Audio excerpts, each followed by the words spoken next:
Hello, gamers! It's me, Ella Cactus, and I'm here to be playing more Arcade Spirits. I'm very excited. As I've done at the beginning of every single one of my streams, let me know if the audio mixing is really bad. I always have to say, I can't tell how loud the background music is, and it's gonna be different in the game anyway. I'm gonna have to switch it. But let me know if it's particularly absurd.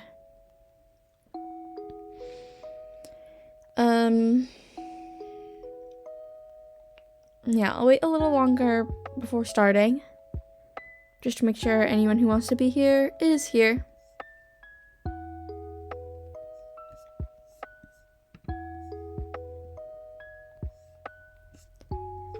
I'm very excited to do chapter 2. I don't really remember what content is in chapter 2. I have a guess, but I don't know for sure. And I think that one's a fun one, what I'm thinking of. But I don't really remember. I'm actually gonna start up the game, but I'm gonna have to try and quickly fix the audio. Okay. Speedrun.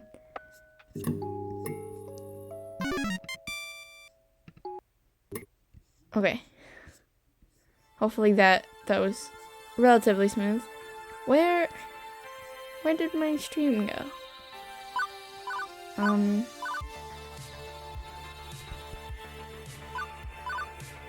What did I just do?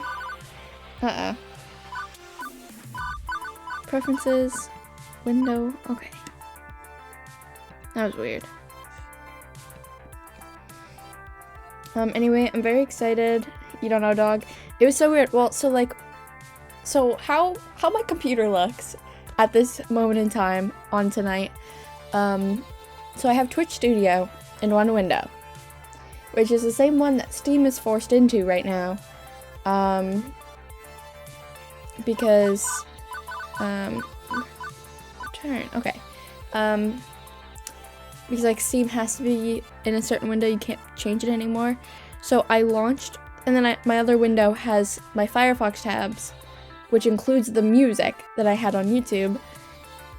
So I had to launch Arcade Spirits, and then within the time that it takes like to start it up before the music, the little doo-doo-doo, I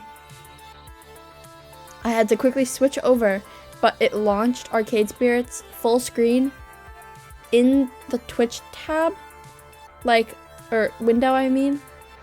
So it was full screen, but it was like covering the other things. I don't know, I've never had that happen in my life. I don't know how exactly we got there. But I'm very excited. Ignore my propaganda from before the stream. I was just getting silly. Plus, I wanted to cover up my pinned message, because that would be very intimidating if you just joined and you just saw in my, streaming message, my starting soon, it's just, all the things. I figured out I can do pinned messages, and I love that, because I thought you couldn't do nothing with that being an affiliate. But I can pin messages, which is pretty good. I've been trying to figure out the past couple days how to add chat rules. Because normally sometimes on other channels, when you chat for the first time before you can click on the box where it says send a message, you have to read the rules that the channel has set and actually agree to it. But I don't know. I think I saw once an option to do something like that, but I don't know how to get it back. I've been looking and I haven't figured it out. I don't know. Also, fun fact, I made an ending screen today.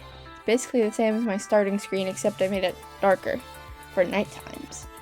Even though I start at the night times. Anyway, I hope you're excited for Arcade Spirits Chapter 2. Hopefully there'll be some more romance starting. I mean, I think I know who we're pursuing, but it could always change. I don't know. Maybe if you spend more time with Teo, you'll like him more. It can happen. Where's my charger? Because I need to make sure my computer's plugged in, or else it'll probably like die in 2 seconds from everything that I'm doing to it at present. I got like Twitch Studio open, which I don't even know how bad that is for the booter, and then like 15 Firefox, no, it's like 20 at this point, 20 Firefox tabs. I have Krita open for some reason. I have a PDF. I don't even know why, because I think it's for school. I can probably close that. Yeah, I can close that. I already did that assignment. Steam's open. I have my notes open. Finder's open for something. I don't know what. And then I have Arcade Spirits. This is like horrible. This is simply too many things to be running at once on a MacBook.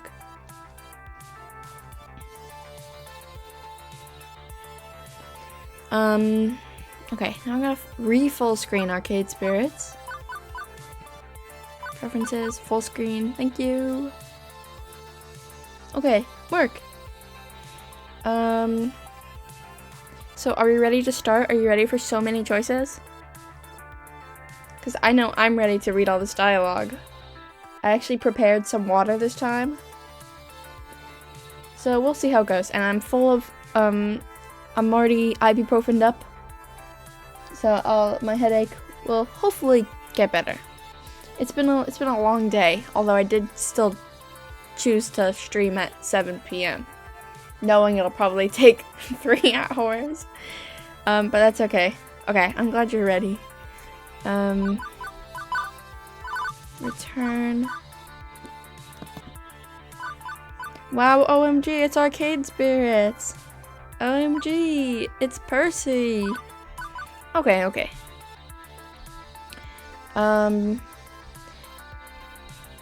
Just OMG, it's Teo.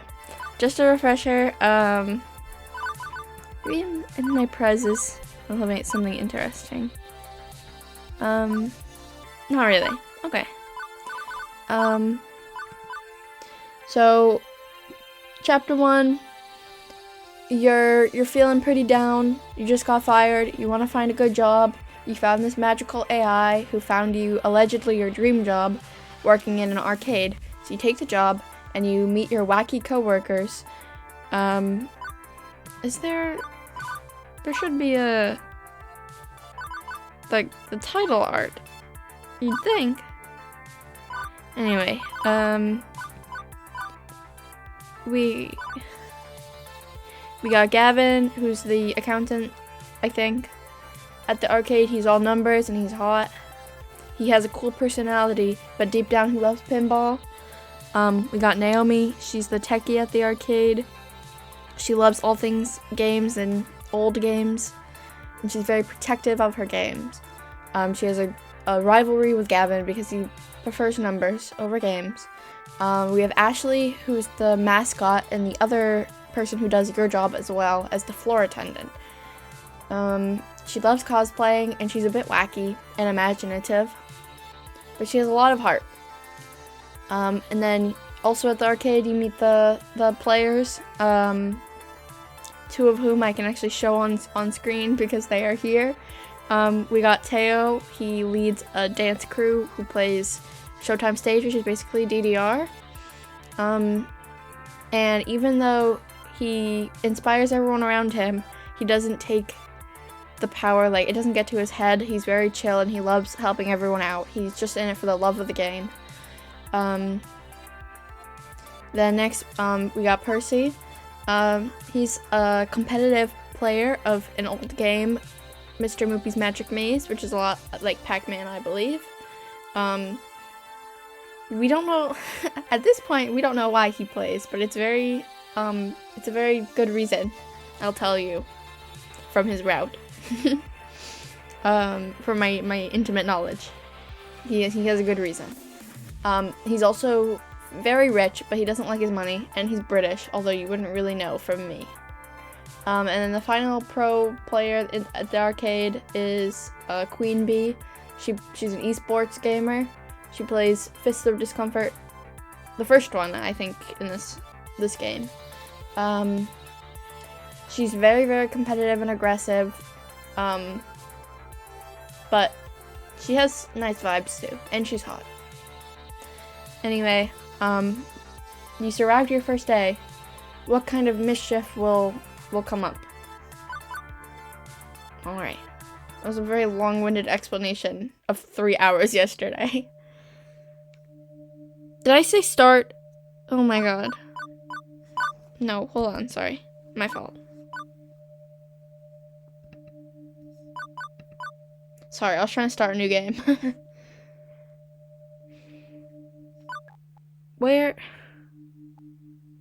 Oh my god. Gamers?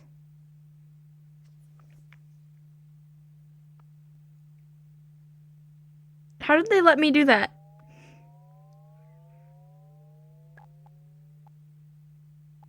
Oh my god.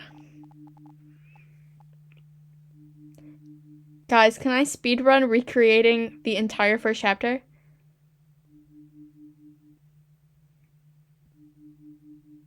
I will... Oh my god. I can do it. Because since I've already played the whole game, I can skip dialogue. Okay. Jesus Christ. Did I say yes? I think I blacked out and I removed all the data. No. I guess we'll load the beginning. I thought I was saying, do you want to start here? Oh my god. Okay. Yeah, we already saw all this.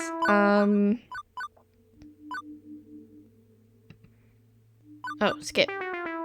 Okay, we gotta, oh, Jesus Christ. Okay, well, I wasn't paying attention. I'm sorry. Marshy. Oh my god.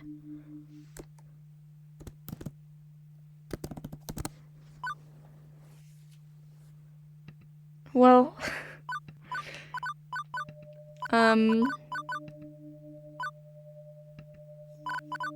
well, oh, how did this happen? Oh no. I'll try, I have the log of the chat. So, maybe I can do everything the same. I don't know. We'll get close. And also, the first chapter doesn't change enough. Like, you can mold it however you want. After, like, it'll be okay. How did this happen? Oh no.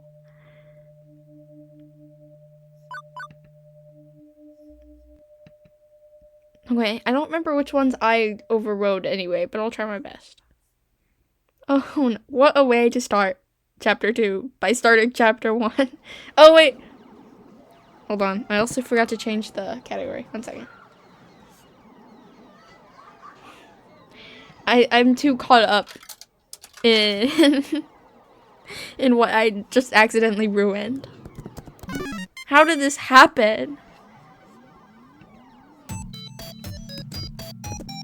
After I recreate chapter 1 save. Okay. This'll be interesting. If anything, I can also try and look at the end of the stream when I looked at when we saw the stats. The Weird App a shot.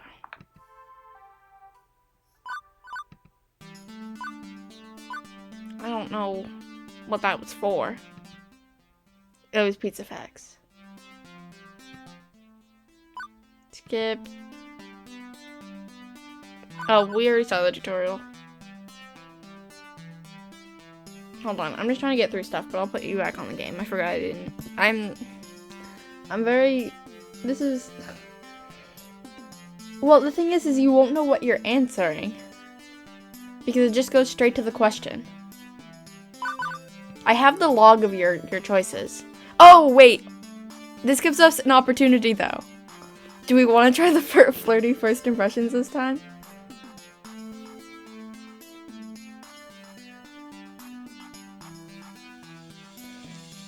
Because I think this is the best opportunity. This is the only good thing that has come out of what I've done.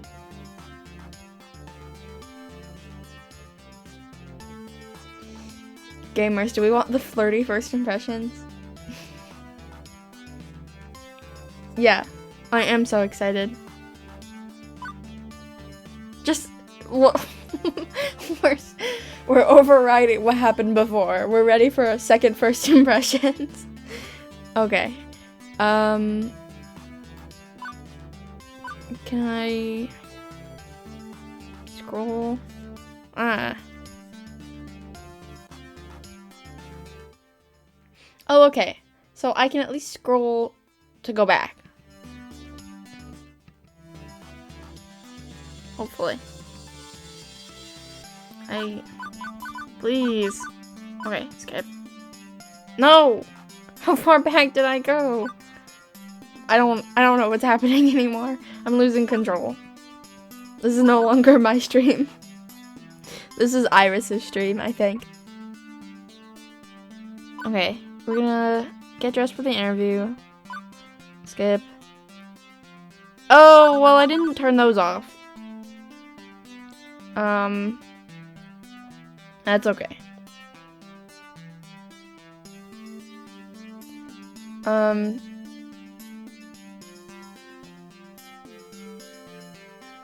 I know what one we did.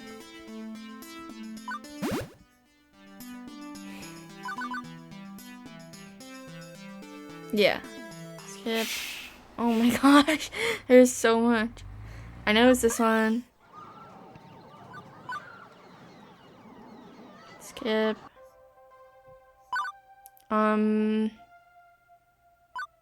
Pterodactyl. Skip. There's this one, I think.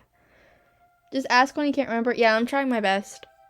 Because I also, like, the thing is I have the memory of saying the things. So that also kind of helps. Skip. Eaten on day 1.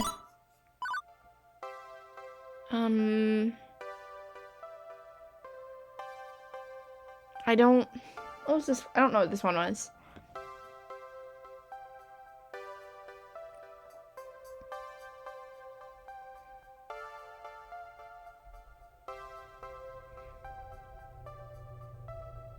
Fourth down. Oh, yeah. yeah. This is where we get an extra option for meeting the people. Which is fun. This is like the only thing that it changes. It's very surprising and it brings me lots of joy. Yeah, obviously. I'll probably do it for for everyone. Yeah, I mean, yum, Gavin.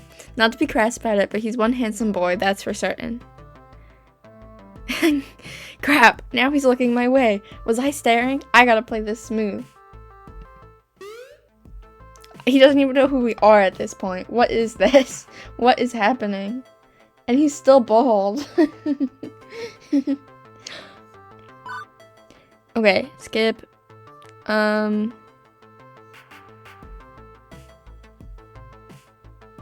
don't remember having these options.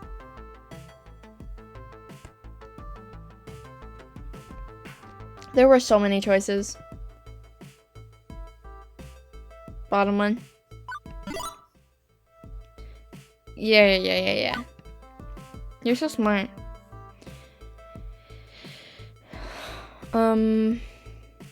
You said top, I think.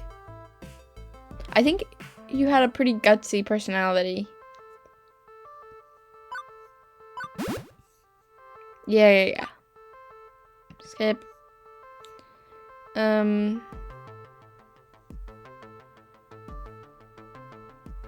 think it was that one. I don't know. Now we're seeing Naomi. Wow. She is so cute. I want to hug her, but that'd be super inappropriate. She is cute. We're just gonna do all the bottom. I don't really care. This is what the point of this is. I am but a weak-willed human being, one who grew up feeling mighty funny whenever I saw Velma from Scooby-Doo. Interesting. Nerds need love too, you know? And when I was moved from school to school, a social outcast, I was drawn to fellow outcasts in turn. Still, beyond my weird libido, mostly I noticed how much she's smiling as she wells that little thing onto the bigger thing. Interesting. Why can't I skip? Okay, now I can skip.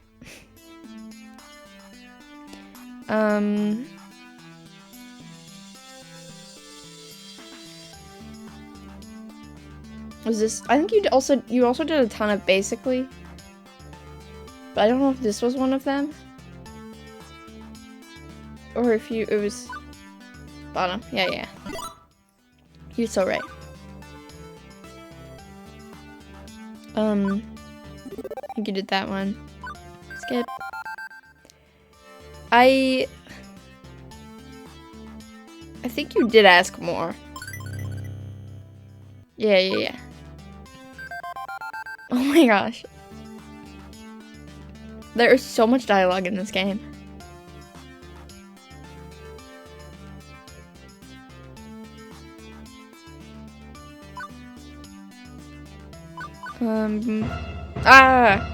Jump scare. There's incoherent screaming. Yeah. I think it was this one. I don't know.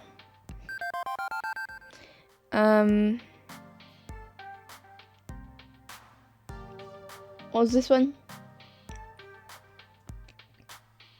So sorry for what we have had to do today. Bottom? Okay. Skip. Wow. She's a total cutie girl, all aboard the Pinky train, choo-choo. Now, I think she would appreciate that and its intrigue. I'm a little shocked at how creative and fun Ashley is. I'd never met anyone like her that has so much gusto in life. I hope if I spend more time with her, a little of that passion will rub off on me too. Anyway, well, skip. Did I seriously drool over each and every one of my coworkers? Yeah. Interesting environment we've got here. I gotta watch out or I'm heading for an extremely justifiable HR department smack upside the head for inappropriate behavior.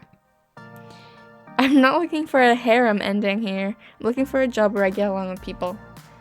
Well, I think there's like a friendship with everyone option. So, it may be, something more. Hang on, no time for daydreaming. Skip, it's fine later, people. I don't think it doesn't matter. Yeah, you meet everyone. But that was the first one we did anyway. Skip. Yep. I can feel my cheeks flush lightly. A cute boy just asked me to dance with him. Yeah, sorry. I mean, to be fair, you did do, like, the positive things for everyone originally, but we're gonna accelerate that process. It doesn't help much, I think, and it might not even change, like, the relationship stats. I don't know. Granted, it's for an important arcade dancing game rather than junior prom. Or it's imported, not important, but it's important to me because it's important to Teo. This rarely happens to me. My heart skips a beat before I can find enough composure to respond. Wow. Ah! Okay, sorry. Ah! You're just making my in-head thoughts a certain canon. Sorry. Well, uh-oh. I think this is if you want to dance, I'll say go for it. Because I think that's what we did. Yeah, we're changing your brain a little. It doesn't affect much, it's basically just this day, but if I have to go through everything again, I'm gonna do these. Yeah. Sorry, I knew that. I was going on a tangent about the absurdity of what has happened in this past 26 minutes. Skip. Okay. Oh no, then we went to Queen Bee. Skip. Oh my god. Talk about a dominating personality. I feel the urge to kneel and submit. That's pretty telling. Let's be frank about this. I know my tastes, and Queen Bee's got the whole package. The sass, the dirty mouth, and a keen fashion sense. Yeah, her outfit is pretty baller. Her haircut's kind of weird, but her outfit is good. Her outfit in New Challengers is also good. She changes. Well, I think it might be at the end of this. I don't know. I don't really remember. Oh, be still my subservient little heart. Interesting. Skip. Enforce arcade law. Skip.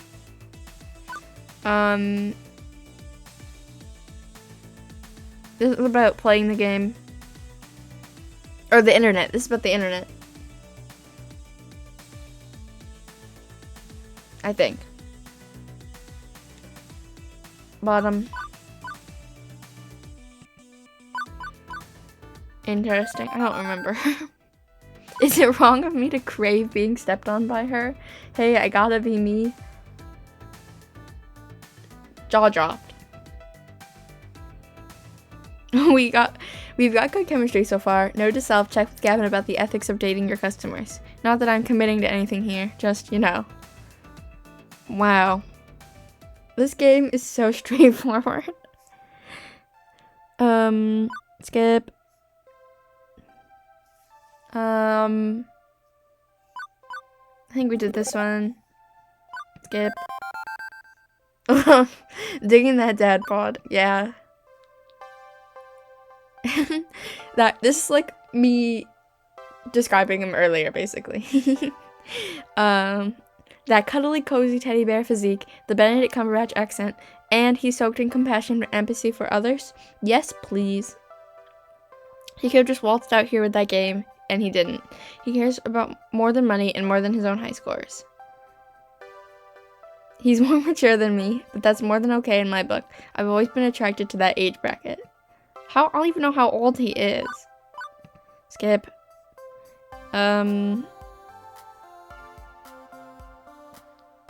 I think we did this one, but I don't remember. I think I was more focused on trying to do the accent at the time. Yeah. You're so right. You're so good at remembering what you said literally 24 hours ago. Okay, skip. No, not auto. Get me out of here. No, what is this? Wow. Okay, this gives us an opportunity. We don't have to do it the exact same way. You can try the other choice. We didn't do, the angry adult shouting at a kid, so we can do that. Bottom then top. Okay. I know what we did. I just don't know if you want to do something different. We can fudge it a little. I don't know. No, you don't care? Okay. You don't care about Teo or Queen Bee? What a choice. It was definitely Gavin. Skip. I think it was this one.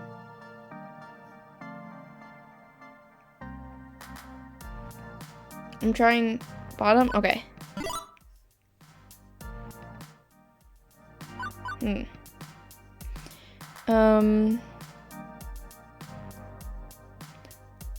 Again, I don't remember.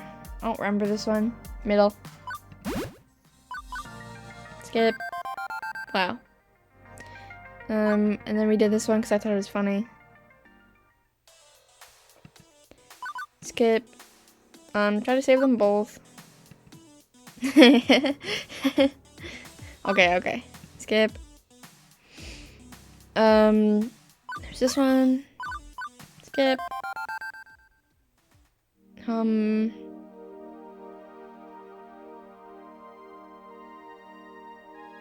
I think it was this one.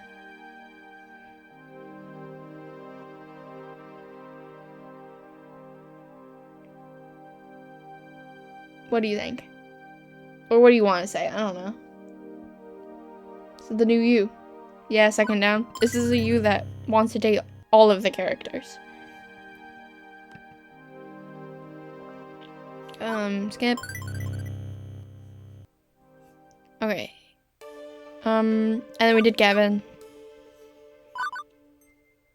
Skip.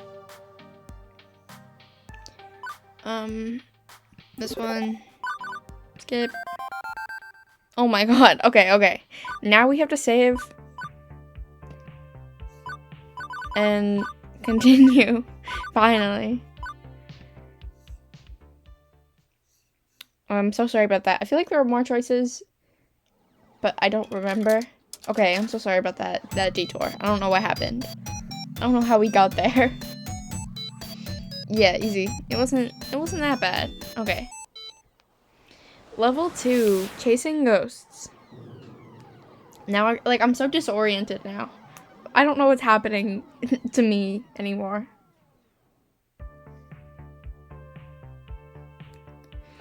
It is the future year 20XX. And you know what? Things are pretty okay. I've worked as a floor attendant at the Funplex for 2 weeks now. Hard work, to be sure, but rewarding. In a spiritual sense, at least.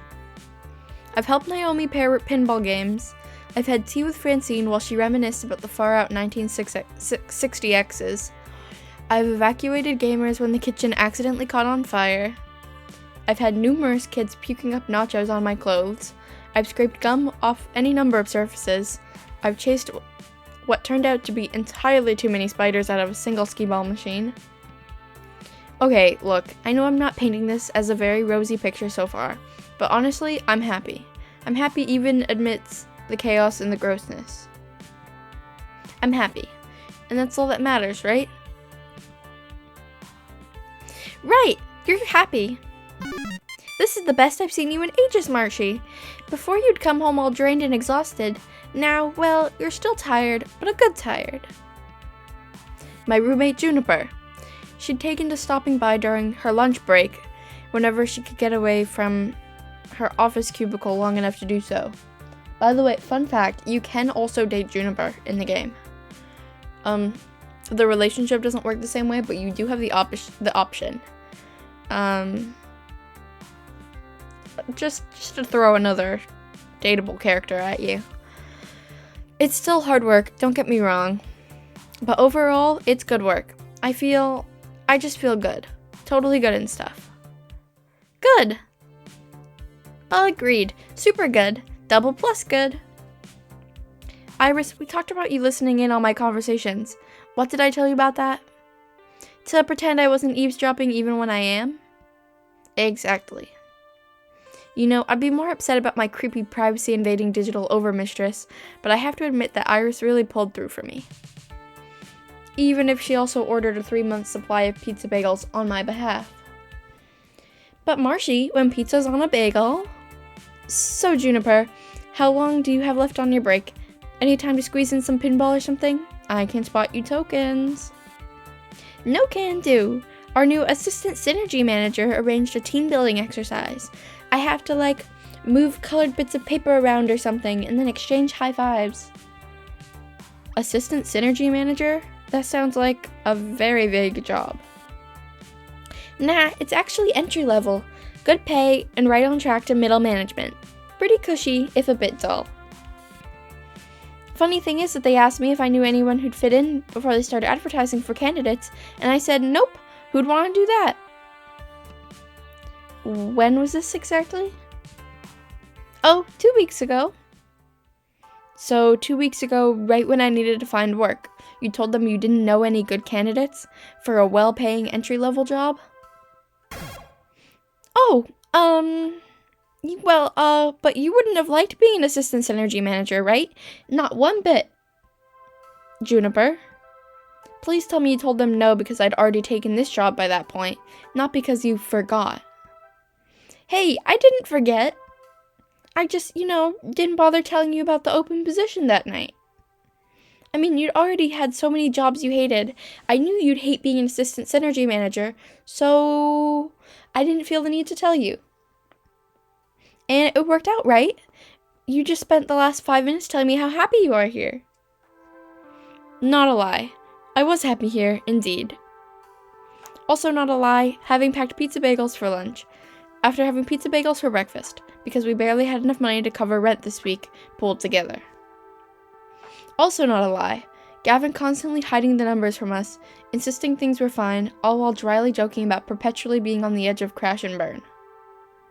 Also not a lie, that every time someone in my family tried to chase after happiness instead of stability, we fell deeper and deeper into debt and misery. Marshy, say something, you're really scaring me. When I lost my lifeguard job, I barely reacted. Didn't care that I was impoverished again and facing an uncertain future. I guess one of the nasty side effects of no longer going with the flow is no longer being numb to the reality of the situation. But I shouldn't feel upset. I've been genuinely enjoying my time at the Funplex. I took a risk, and it's paid off in terms of my mental health, if not my physical health. I have no right to be angry or upset at losing an opportunity at a safer, more stable future, right? Okay, what are we gonna say to Juniper?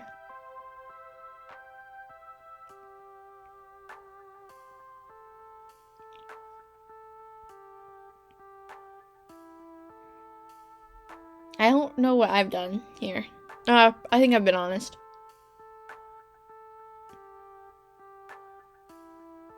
Yeah. So I won't be angry or upset. Simple as that. I decided I was done compromising, right? Done with settling, going with the flow. I'm gonna be the one to break the family curse. I chose this path of my own free will. Even if I didn't have all the facts at the time.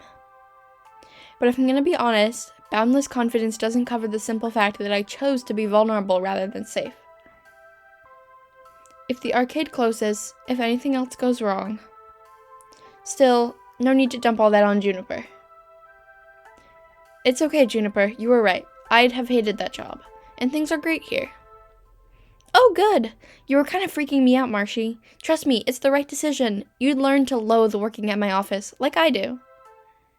I mean, sure, the pay is good, and you get solid health insurance and paid vacation time, and they have a sweet coffee shop right in the lobby. And these really great chairs that support your lower back, like $1,000 chairs from Sweden crafted by master chairsmiths. Juniper, I said it's fine. Everything is fine. Honestly, I'm okay.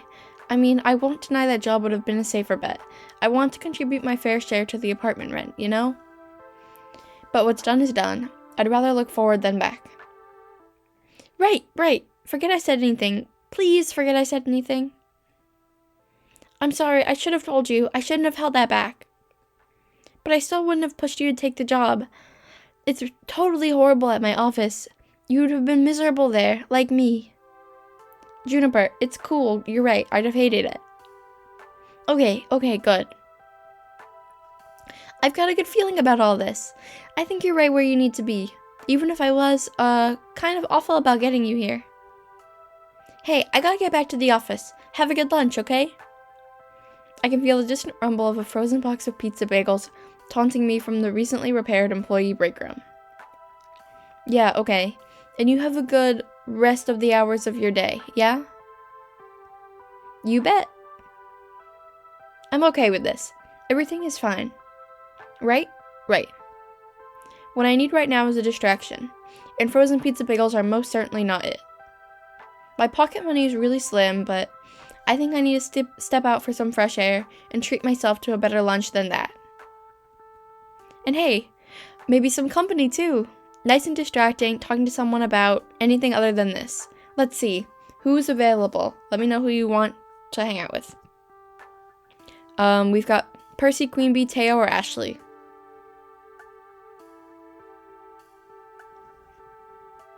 all good options.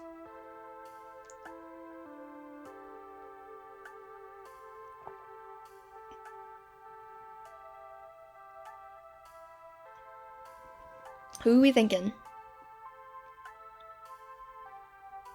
This will be a great chance to get to know them more. You'll hang out with Percy? Good choice. Thank you. I know Percy is cool with people interrupting his movie mania, but I still prefer to wait until he's taking a break between rounds. Looks like good timing for lunch. Percy's flipping through messages on his phone in a highly bored manner when I walk up to him. Hey Percy, how's Moopy today? Oh, pretty bad performance overall. Haven't even cleared 1,000,000 for the day, and a few of my stock picks are down. Bad luck overall. But on the whole, can't complain. Every day is a gift. So, do you need something, Marshy? To be honest, if I don't get out of here and get my mind off of things, I'm gonna melt down. I was thinking lunch. You had lunch yet? Don't you usually have those little pizzas? You noticed, huh? I subsisted on peanut butter sandwiches for a time. It's nothing to be ashamed of, Marshy. Life has ups and downs. But seeing as you're looking to avoid the downs at the moment, by all means, let's go fetch some lunch. If I may suggest our destination? You haven't been to the whole story yet, have you? The donut shop? Donut shop and used bookstore. They have pastries and sandwiches and the like. It's a charming little cafe at heart. If you'd be kind enough to accompany me, unless you'd rather we have little pizzas. Donuts and books, a winning combination. Then let us be off. Despite coming to this little strip mall for 2 weeks, I hadn't actually visited our neighbors. Mostly I did whatever needed doing. Took orders from Gavin, lent a hand to Ashley and Naomi, things like that. Whatever the job happened to call for, no more, no less. I couldn't say I'd been a part of any community outside the immediate circle of my coworkers, whereas the others visited Whole Story frequently. Percy leads the way into a shop that smells strangely of dusty old books and sugary sweetness. I don't think I'd ever been in a little independent bookstore. Or a bookstore at all, for that matter. It's 20XX. Who buys books in brick-and-mortar stores anymore? Me. Firstly. But despite the subdued atmosphere compared to the arcade, there are customers present and accounted for, sipping coffee, reading old tomes, and yes, munching donuts. Percy secures a tiny table for us before directing me to the bar. Hang on, what the heck is up with this menu? It's organized by the Dewey Decimal System. I'll have a Douglas Adams. Don't worry, they know my order. And it's my treat, yes? I mumble out a thanks, trying not to make a big deal of it. Cash is tight, and boutique cafe pastries wouldn't help my situation much. And I would love for Percy to buy me something. Sorry. A pair of middle-aged guys wait to take my order. Hey, I'd like, what are we ordering? How can you organize food items by author? Well, you get, I don't know. You get the book and the food. I don't really know. The whole story isn't, I don't know. They have very interesting business ventures. And in New Challengers, they also have a business. I don't know, like, I would say, like, something sweeter would go better with, like, a silly book, not, like, Edgar Allan Poe up in here. Honestly, the bottom choice? Okay. I'll have the Jack Kerouac. I don't know what that is. One glazed and coffee coming right up. The second fellow puts together my order and also drops a copy of On the Road on the tray next to it. Huh. A literary lunch. With alliteration, apparently. Say, you work at the Funplex, don't you? Right, we've seen you walk past our doors every morning and evening. Like clockwork. Tick-tock. Right, sorry, I should have introduced myself. Floor Attendant Marshmallow at your service. I'm your inside guy for tokens and tickets. Oh, we're lousy at video games. Totally lousy. But Francine's just a peach, isn't she? Sweetest dame you'll ever meet. This goes better when it's two different people doing it. And I am not really feeling my voices today, plus I don't know how I could do them differently. Unless it was literally two different people. Anyway. Regardless, welcome to the whole story. I'm Ben. I'm Matt. No relation to the actors, although they're cuties and so are we. Oh, stop. Stop being cute? Never. Apparently the sugar is available in forms other than round and holy. Anyway, don't let us stop you from having fun on your little date. Wouldn't dream of it. It's not a date. Just friends then? Friendly friends on a play date? Maybe the real date was the friends we made along the way. I'd say the real friends were the friends we made along the way. What if the way was also the real friends who were the real friends that we made along the way? Okay, now you're just being silly. And how? Anyway. Next order, please. The pair waves the next customer in as I return to Percy's table with our orders on a neatly decorated wooden tray. I'd have warned you, but honestly, Ben and Matt are best experience without spoilers. They invited me to their wedding, you know. I was new in town back then, but, well, they're kind-hearted to say the least. Percy opens the Douglas Adams book they gave him with his biscuits, but only peruses it lightly, out of politeness to the book lenders. Soon, we've devoured our food. It's probably not a very nourishing lunch, all told, but the sweet treat does wonders for my mood. Except Percy definitely picks up on something being a little off. Penny for your thoughts? It's complicated. Penny for my thoughts, then. No need to share yours if you're in no mood. Okay. Seriously, why Mr. Moopy's Magic Maze? Why not? Because there's easier high scores out there to knock over. I looked it up on Twin Galaxies last night. That score stood for 30 years. And that's the challenge, isn't it? But I suppose it's not entirely the challenge that appeals to me. It's, well, how to put this? It's personal. If you don't want to talk about it, I suppose I've teased it long enough. We may not know each other well enough to be besties, yes, but it is a tale worth telling. Put simply, it was my little sister's favorite game. Dear little Stella. My sister was a child prodigy, a leap ahead of the curve in every respect, the sharpest mind, the cleverest wit, the warmest heart. And mazes! Oh, how she loved mazes. She had a gift for pattern recognition and optimization, a gift and a passion. It thrilled her to no end to take on a mental challenge and defeat it soundly. We got her books and books filled with mazes and puzzles, and she'd clear one of them every day. Always wanted more to fill her dreary hours, but only so many mazes. To solve the problem, I got her a handheld game console and a copy of Mr. Moopy's Magic Maze. Honestly, at the time, I knew next to nothing of video games. A friend of mine in arithmetic class suggested it. It took every scrap of pocket change I could muster, buying that game for her. My family had next to no money, you see. A nobody family in a nothing village. Well, I suppose you can relate, yes? I can relate, yes. What are we saying to Mr. Percy here?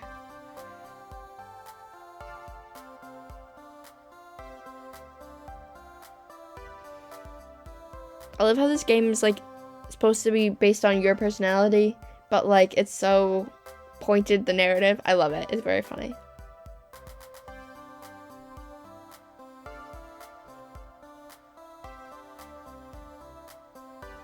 Top, probably? Okay. We started out with money, I guess, but that didn't last long. Eventually, things like video games were just out of reach. My parents loved me and tried so hard, but... well, the family curse kept coming in the way. Downsizing, pink slips, bad luck again and again. And yet, here you are. doing what you love despite it not quite alleviating all hardships. Also, we got a Percy point. I made my choice. It's going to be fine. Everything is fine. As you say. So, the game helped feed my sister's need for greater and greater challenges. That's the key to Mr. Moopy, you see. It generates pseudo-random mazes. Pseudo, as opposed to... well, it's early 1980X technology. Depending on your path through the mazes, you can precede the randomness. It's part of the challenge, playing the game of the game. And Stella could play the game of the game like no other. Better than I could, even. She'd no doubt have beaten the high score by now. Her name up in lights as a champion to unseat a 30-year legacy. And that's why I'm a maniac for Mr. Moopy. I wait for him to continue, but nope, that's it. I think I understand, though.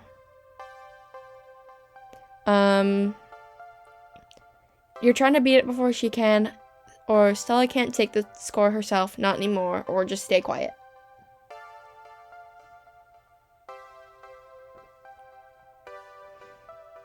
How do we bring this up?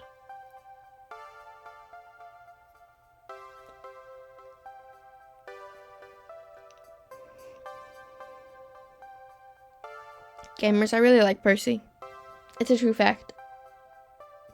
Last one would be your honest response, just say nothing. Fair enough. I can't think of a good way to say it, not for the life of me. But Percy seems... oh, Percy point. Percy seems to understand, offering a brief nod of empathetic thanks. She wanted to try for the score. If she was strong enough to stand at an arcade for the hours and hours she'd need, she would have tried. If she could only stand. Her losses, it certainly left a hole in the world. When she passed a few years ago, all her potential, all her brilliance, gone. You wouldn't bring it up, you're too awkward. Yeah, it is weird because, like, it was a time skip, but, you know, in the game, like, we've only known Percy a little while. And, like, playing it, you've only talking to him once required. So yeah. Percy sighs deeply, letting the memory wash over him and pass. If not for the heart condition, despite everything we tried, everything I did, in the end, it was simply too much. And now, Mr. Moopy is my connection to Stella. She dreamed of beating it, but the little handheld version she had wasn't quite the equal of the original.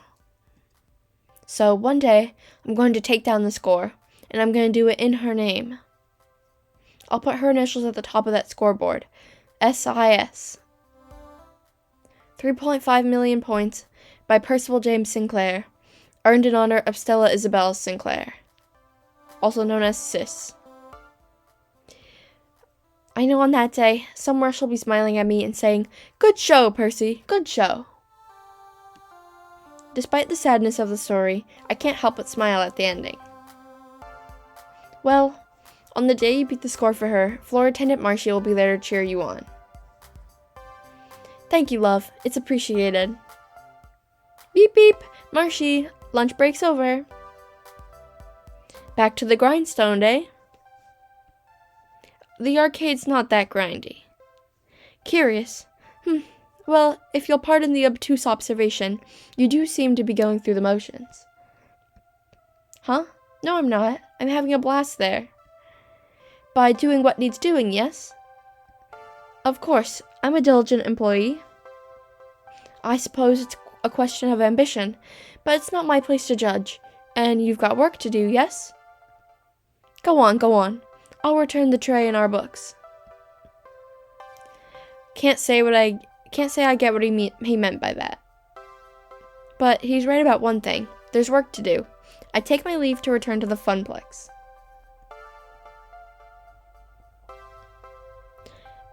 Wow, chat, what do we think about our date with Percy? Time for the afternoon shift. That's usually when things heat up after the quiet mornings. More kids coming in after school, more pro gamers rolling in with crews. I'm headed back to my desk, ready to take care of what needs taken care of when I'm intercepted en route. Marcy, Ashley, you're both back. Good. I was hoping to catch you before we left. Ooh, what's up? Hamza's up. He is? Huh. 'Kay. Ashley, I'll bring the van around shortly. Marshy, you'll be flying solo today. He's a kind soul would vibe with. Yeah, I love him. He's so kind and thoughtful. And rich. Hang on. What's happening exactly? Who's Hamza? Hamza's a game finder and auctioneer, and gives next to no notice of when a new block of games will be going under the gavel, so we need to move. Ashley, Naomi, Francine, and I will be going to his auction for the rest of the afternoon while you run the Funplex. My first instinct is to nod and go along with it. Gavin's the law around these parts. But Percy's words are still dangling away in my mind. Doing what needs doing is great and all, but maybe I needed to step up a bit more. Plus, the idea of being trapped in here during our heaviest hours with no support was hardly appealing. What do we think about this mystery adventure? Hey, Buck Gibbs, I want in on this too, let me tag along. Or, you're trusting the Funplex to the newbie, I might burn it down. Or, how about Ashley and I swap places, and I come with you? I was right about what this chapter was. I think if I recall, there's something else, but I don't know. Okay, middle one. Me? Seriously? Did we learn nothing from the great kitchen fire incidents of 20XX that Marshy exudes an aura of perpetual bad luck? That cruddy old microwave exploding had nothing to do with your pizza rolls. Pizza bagels. Whatever. Hey, hang on. I get a say in this too, right? As a fellow floor attendant? I feel like such a third wheel at those auctions anyway. Let Marshy be the third wheel and let me handle the floor. I'll be the finest third wheel you ever met. Trust me. I want to do more than I've been doing. Different things. New things. Show some initiative, like... I suppose it wouldn't change much to bring Marshy instead. But no costume time today, Ashley. I need non-plush fingers on duty in case of ticket jams. Ashley, your wingman? Yeah, you want to get some alone time with Gavin, featuring Naomi. Pinky can stay in storage for the afternoon. I'm just happy to be helping folks out, one way or another. I need to go get the van. Wait out front, please. We'll probably be closed by the time you get back, so I'll see you in the morning. Floor attendant Ashley, away! I love her Yowie shirt. Leaving me waiting outside with my two traveling companions. Not much time to chat, however, as Gavin pulls his van and a rental trailer around. Oh my, how exciting! I rarely go on adventures these days. It's just a quick trip, ma'am. Any trip is an adventure if you make it one. Shall we? The four of us pile in, and it's off to the highway. So excited to go to Hamza's. I don't think I have it in me to do a good voice for him, but I don't know.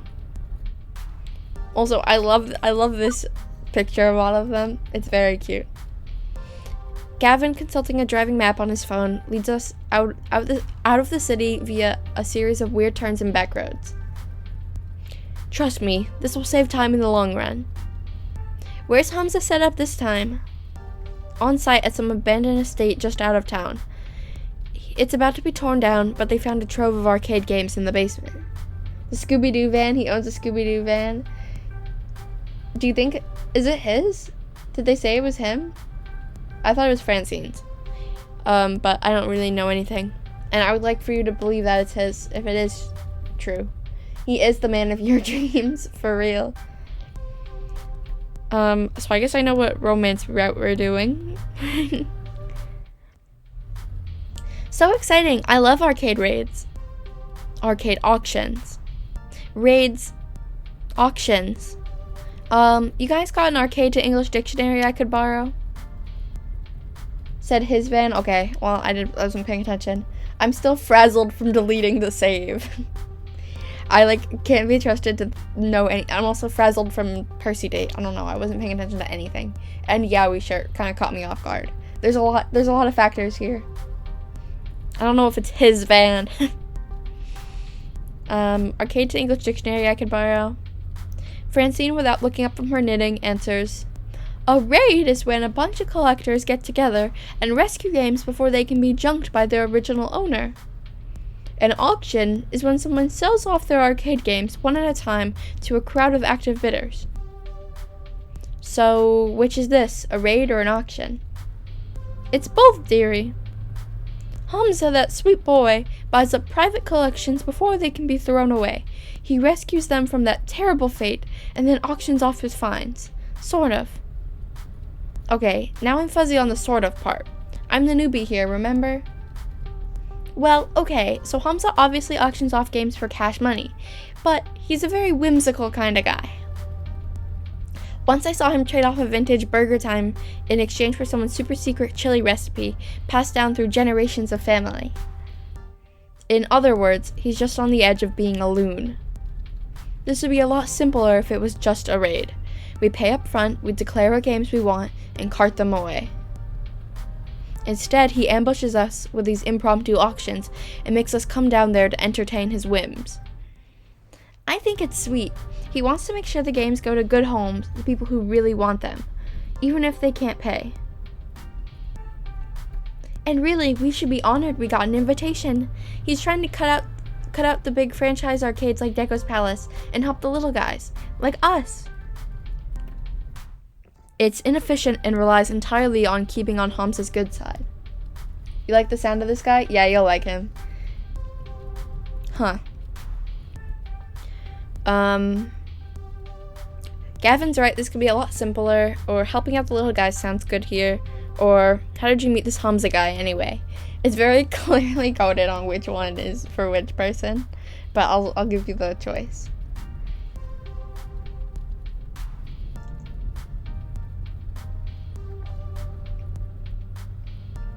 What are we thinking, chat?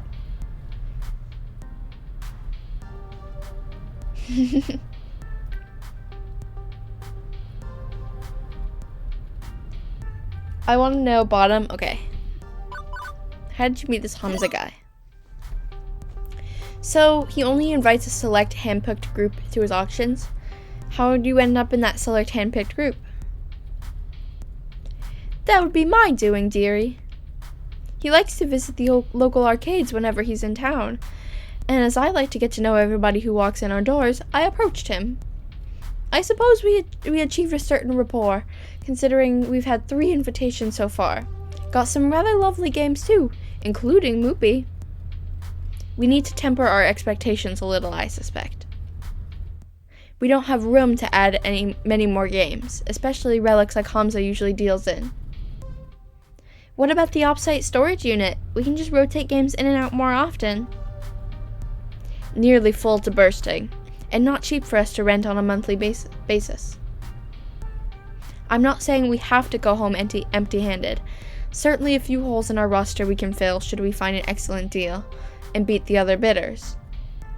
But consider this above anything else, a way to maintain relations with Hamza, even if we don't end up bidding.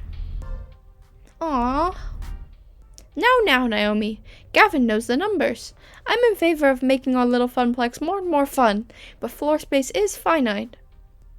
And Gavin, remember, if we find some darling little game Naomi would lavish adoration upon, we can always retire an older game. Life, my young friends, is a series of trade-offs. Well, isn't it better to, not just settle and compromise all the time? Well, now, there are trade-offs and there are trade-offs. It's silly to say you should never compromise, as silly as it is to say you should always compromise. It's what you compromise that defines who you are. You're all so young yet. You've time to make mistakes in learning what trades you need to make. Unless you don't make rent on your apartment, or your stomach's growling. Iris and Juniper have pushed me to stop settling for less out of life, to stand up for myself and my happiness. And I've done just that without regret. So, everything should be fine now, right? Right? New default topic diversion. The weather. Well, at least it's a nice day for an outing, right? Ah! Oh, come on. Wonderful. Glad I packed plastic bags to wrap cabinets in, just in case. That's our Gavin, always thinking ahead. Trying to protect your investments, huh? From Hamza's invitation, it seems this arcade was largely abandoned and left to rot. I'd rather not add water damage to the ailments the games are already suffering. It's so sad when we come across a wonderful game that's just ruined beyond repair. Most collectors show their collections a lot of love, but others just don't care. You find old games in barns, exposed to the elements and falling apart. I suppose this is one thing we can easily agree on. It's important to take care of your games. For their resale value, you mean? A broken game's no fun to play with, and it's a shame to see a classic in terrible condition. Consider pinball. Pinball games are very prone to breakdowns, particularly older ones. To experience them in their glory, you need to show them care. Even beyond a busted game earning no quarters, it feels like a waste to allow an enjoyable game to lie fallow. A waste of true potential. Huh. Good point. Glad to see these two getting along better, even if Naomi keeps preemptively attacking him along the way there. With the rain pounding down on the van roof, conversation gets a bit difficult. Gradually, everyone resumes fiddling about with their phones, knitting, or driving, leaving me to wonder exactly where is this auction and/or raid happening anyway. We'd been driving for some time, leaving the city far behind. What would a massive trove of arcade games be doing this far out into the sticks? Maybe it's some closed down roller rink, or an old bowling alley, or maybe it's a creepy old house that's likely haunted by exactly 87,194 ghosts. Ah, the classic mellow luck and play. So majestically awful. When are we moving in here? By the way. Gavin pulls up alongside any number of other vans and trucks. We're here a little late, it seems. It's your dream house, let's move in. Yeah. Just rent out the rooms. And the price will vary based on the number of ghosts in there. I read your mind. I knew you were going to say it, so I wanted to say it in a less funny way. Good grief, is this really the auction site? Creepy, definitely creepy. At least an 8 on the creepometer. An old home has character, I feel. Let's not judge it by the exterior, shall we? With all speed, the group hurries inside to get away from the weather. A large group has already gathered in the foyer of the crumbling estate, but one rushes forward to greet us in a blur, and the others pay little mind. Greetings, friends! Hamza welcomes our friends from the Funplex. Welcome, welcome! Gavin, stalwart as ever. Naomi, love what you've done with your hair. Miss Francine, a beauty surpassed only by your wisdom. Oh, fresh. And a new player, it seems.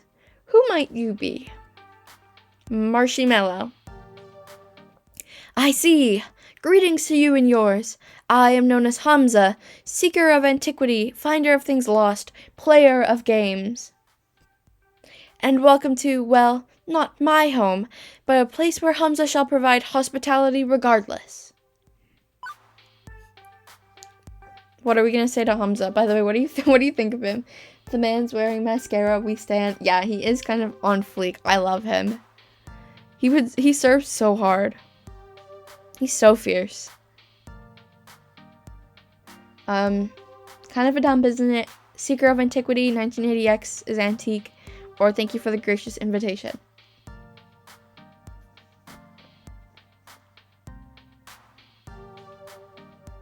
Second down. I was unaware Reagan-era amusement machines were antiques on par with the turn shroud. Ha ha ha ha! You are fire indeed, but rest assured many a holy grail may lurk in the arcade below. You may even find your own relic of a holy nature by Eve's End. Alas, I've not a moment to enjoy your fine company, Marshmallow. Perhaps later, but for now, it is time. Clapping twice for attention, Hamza rallies the small crowd in the room to begin the proceedings. Friends, companions, longtime allies of the noble art of the arcade, welcome to Donnawood. Its story begins nearly 30 years ago when legendary pop musician Donna Michaels, singer of such hits as Thrilling and Mama Don't Mope, did a stately pleasure dome decree. Here, the reclusive idol crafted a private amusement park, a petting zoo, and an arcade. Alas, she'd only enjoy this paradise for a short 10 years before her tragic death. Needless to say, the estate has fallen on hard times ever since. In this year, it shall be torn down to make way for condominiums. I don't know what that is, or how to say it. I just kind of guessed. But not before we have our say. Friends, those games that Donna Michaels cherished still lurk one floor below, ready to be rescued from such a terrible fate. It is our moral imperative to do so. I have paid the estate owners a princely sum for the entire lot. Now, Hamza parcels them out to you. By all means, browse the collection, see which pieces sing out to you. On the far table you shall find refreshments, grapes, sparkling wine, and delicacies from my travels. Mingle, cavort, and we shall begin an auction in 1 hour's time. Indeed, a lavishly arranged table that probably cost more than any single arcade game to put together is descended upon by the invitees soon after. I feel like I'm attending some ancient Roman celebration of debauchery and gluttony, not an arcade raid, or an arcade auction, or whatever. Donna Michaels! I knew it! I should have recognized Donnawood when we pulled in, but it was raining too hard. Who? You've never heard of Donna Michaels? She was the hottest musical act of 1980X. Naomi, I was born in 1990X. I'm totally plugging my phone into the van stereo so we can blast Girls Just Want to Play Games all the way home. But first, I'm gonna go check out the cabinets in her arcade. I'm not really into mingling. Later! She dashes off with all speed, heading for the stairs leading below. Suppose I should go network a bit. Hamza's events always draw an interesting crowd of rival arcade owners. Heading for the foodstuffs, Gavin arranges himself a plate so he has an excuse to hang around and eavesdrop on the other collectors. Leaving me to, do stuff? Now I see why Ashley was bored at the events. Gavin schmoozes, Naomi analyzes finds, and Francine's already napping in a chair. I've got nothing to do. Well, when in doubt, find someone who knows what they're doing and stick to them like glue. I know there's not really much point in asking, but who do we want to hang out with between Naomi and Gavin? Do we want to mingle, or do we want to look at games, which may or may not be haunted? Bottom, duh, yeah. I already get my fill of arcade games on a daily basis, no need to go stare and wonder at the dusty boxes. I'm curious about what's cooking up here with these other arcade owners, so I seek out Gavin to watch and learn from the master. Gavin, armed with a small plate of delicacies, is hanging back for now and sizing up the competition. A perfect moment for me to slide on up and have a chat with him. So, any friends in attendance tonight? I'd hardly call anyone in this room a friend, not even Hamza. You'd be better off not seeing them that way either. These are our colleagues, somewhere between an ally and an enemy. A rival, perhaps. That's a bit of a cold way of looking at it. It's practical. I can't afford to invest any real emotional currency in any of these people, not when I have to look out after my own. Naomi would argue he has a hard time investing any real emotional currency in his own people, but he's too focused on the crowd to get into that right now. While I'm friendly with plenty of folks, I do hesitate to declare pure friendship. It wouldn't be fair to the other person. How do you figure?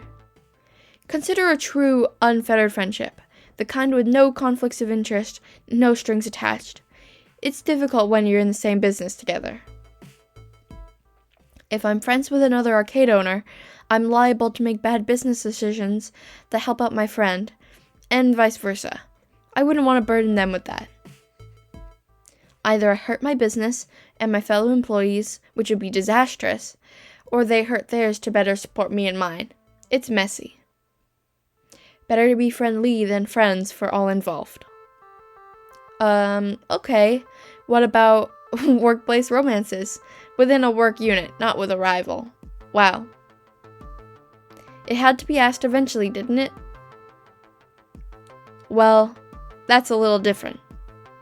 Within a group, we're trying to strengthen each other and the group as a whole, so there's less of a conflict of interest. We all pull the same direction.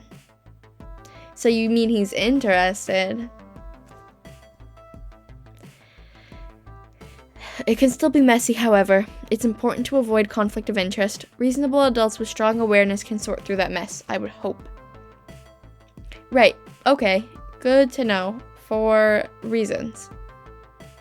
Now, let's size up our rivals for the auction ahead. I do recognize a few. Oh, what a freak. No, Sean, that's what you're gonna look like in the future. That's just you in 40 years. That one's the owner of Pixelpalooza on the other side of town. He's amiable and willing to make trades, but will happily take advantage of someone who doesn't know the true value of the game they're trading. True? Yeah, no, literally, it's just, it's like the same stance, and that's, you have the same bow ties as now. I imagine you already have an outfit like that. I don't know when you'll get the stash, but I can only imagine. I can only hope.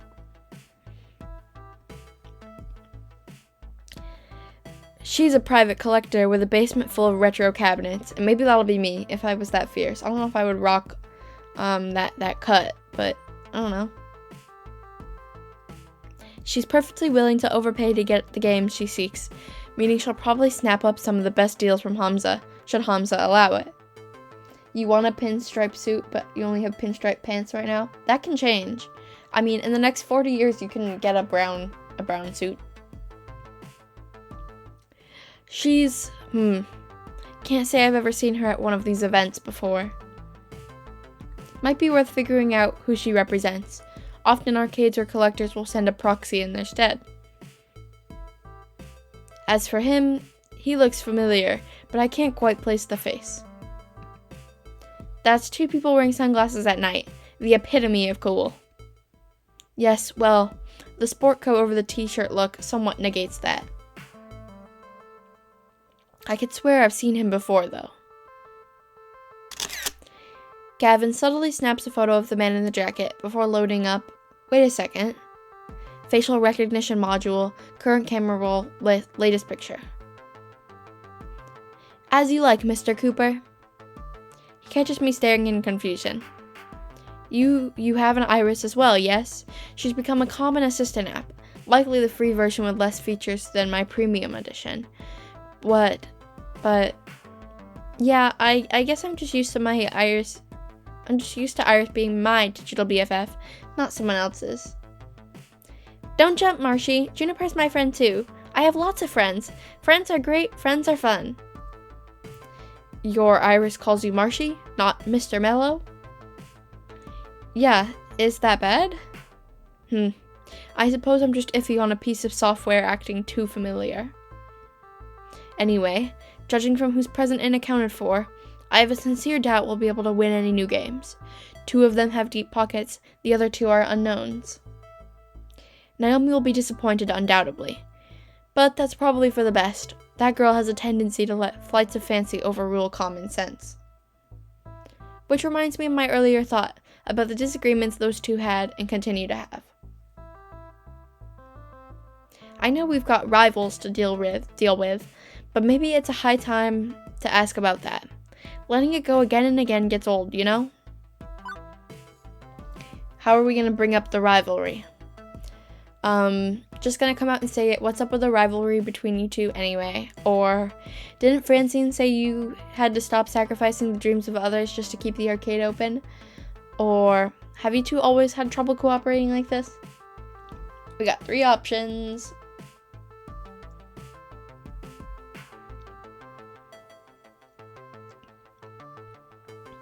What are we feeling? I don't know where our personality's at. I don't know if I was able to kind of recreate it. Bottom is how you'd say it? Okay. You two have worked at the arcade a few years now, right? Seems like a long time for you to be at odds with each other. Maybe I can help. Can't you find some common ground? Today could be a fine opportunity to try. We have common ground. The arcade itself. But I am aware that I can be cold or distant, that my desire to protect Naomi's dream sometimes leads me to think I need to protect that dream from itself.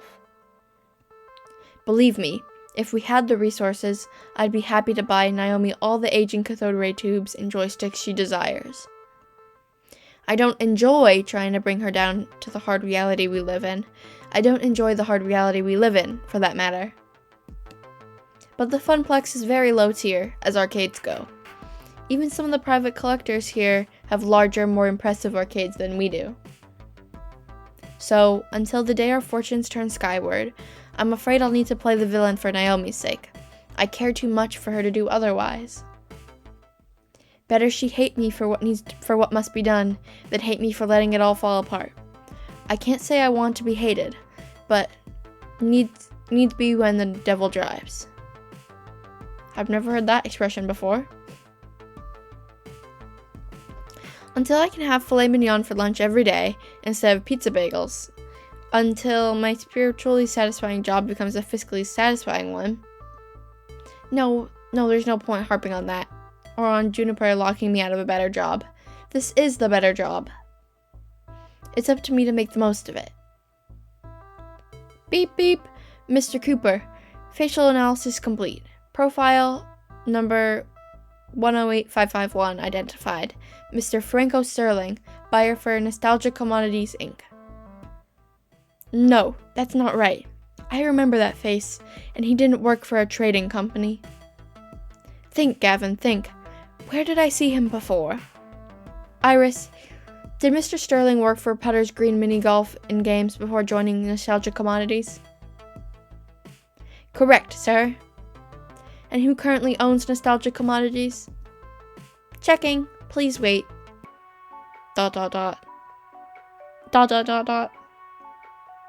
So, do we just stand here, or... Scan complete. Nostalgia Commodities is owned by Deco's Palace, LLC. Wait, what? I thought that... Before I can even finish the sentence, Franco Sterling split away from his little mingling circle to come mingle with us. Gavin Cooper, long time no see. How's the strip mall? Still stripping? Indeed. Very much so. When we first met, you were a fresh-faced recruit there. Not that there's much fresh-faced about the Funplex, eh? Come on, let me pour you a drink. We can talk old times. A drink would be ideal, thank you. So, how's the wife? He rapidly taps out a short message before tucking the tablet under one arm and departing with Mr. Sterling in tow. Marcy, you've got mail. Quickly, I unlock my phone and load up the Funplex's new group messenger app. That one was my idea.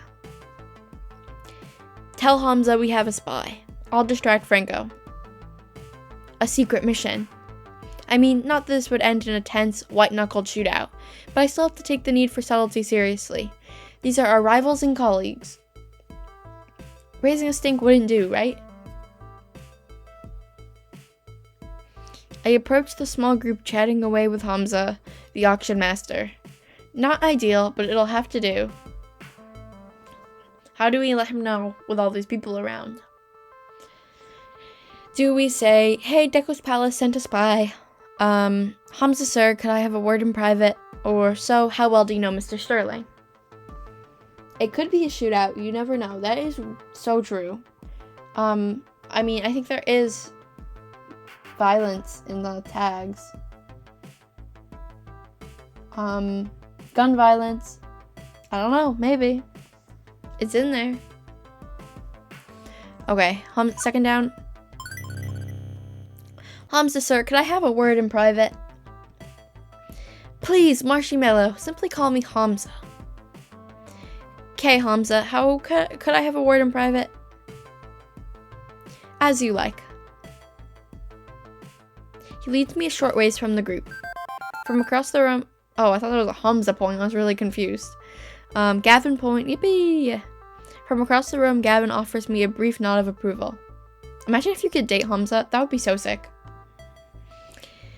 Does something vex you, Marshmallow? You don't like to sell games to Deco's Palace, right? Absolutely not. It would be an insult to the very nature of games to allow their industrially stamped brand of pseudo-fun to pilfer my holdings.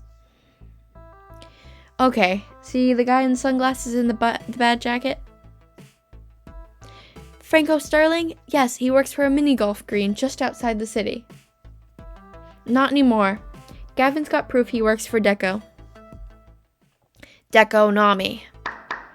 Hamza strides out to the middle of the room and claps his hands sharply for attention. Franco Sterling, you will present yourself to Hamza immediately. Something wrong, Hamza?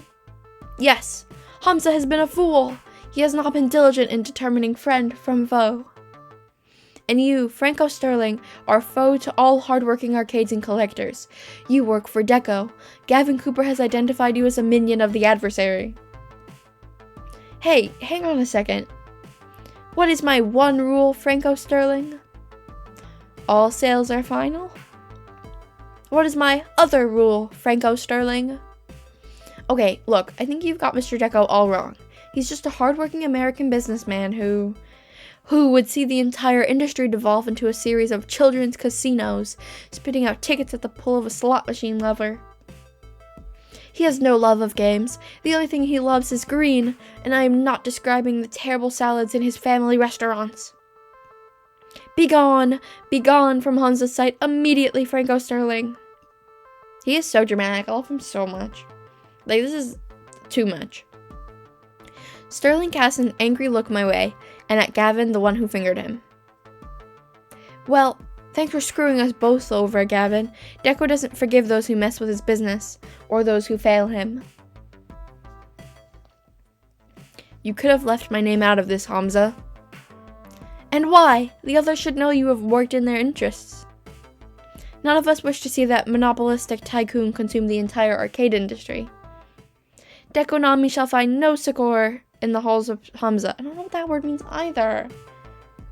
How does this game have such, like, a broad vocabulary of words that I do not know, that I have never encountered in my life? Except for playing this game the 2 other times where I didn't look up the words. Whoops.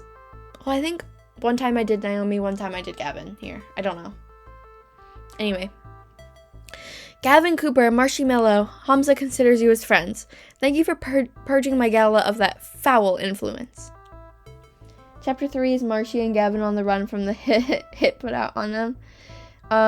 Yeah, definitely. The rest of the game is actually just, a survival game. It's no longer a dating sim. It changes form completely. That'd be pretty fierce, actually. That'd be pretty cool. Funny, considering Gavin specifically said he didn't consider Hamza a friend. I guess that doesn't work both ways, as Hamza offers both of us a warm smile of gratitude. At which point, Naomi comes running up the stairs, along with several others who are busy scouting out the games below. What's going on? I heard shouting. Hamza has ejected a representative of the dark carnival known as Deco's Palace from our midst, and not soon enough, in Hamza's opinion. Oh, okay. I guess everything's fine, then. Excuse me, I'm gonna go get my work apron on, since we'll be moving games soon. Naomi, if you don't mind, after you change, we should coordinate our wish list. I want to get that settled before the auction begins. No, don't leave me alone with the Bacchanalian Orgy Master. What does that mean? Excellent. Now, let us resume the social amusements and jocularities. Marshmallow, we will speak, yes? Hamza leads me off, away from the chattering crowd, presumably not to eat me, or to yell at me, or anything like that. I make it a point to get to know all who attend my gatherings. Clearly, I have been remiss, as I allowed one who works with the hated Dekonami to enter. Hamza would like to know you better, my friend. Not that Hamza assumes you to be a spy, of course. It's simply a matter of what is proper and right. I'm just a floor attendant for the Funplex. Not much else to say. Come now, surely there's more to you than that. Share with Hamza. Hello, James username. Fierce. Hamza is giving eccentric vampire energy, and I'm not complaining. No, literally. I mean, you can't tell from my thing being in the way. Bascus was the Roman god of parties, basically. Now, the thing is, I don't even know if I'm pronouncing that correctly. I don't know anything ever. My IQ is so low, I think. Anyway. Consider me an impartial third party. Surely there are matters that occupy your mind which would be inappropriate to air to your business partners. Okay, this guy is clearly on a fishing expedition for dirt. Considering the high court of arcade royalty I'm supping with, maybe it's best not to give him anything. But I also don't want to make relations difficult for the Funplex, if this guy is really a leading supplier of cheap arcade games. Chat, what do we want to say? What do we want to say, gang? Our options. I'm secretly the royal heir of a distant land. Or, honestly, I've had a long run of bad luck. Or, just a hired muscle for moving games around. What are we telling him? You're not spelling it correctly? Okay.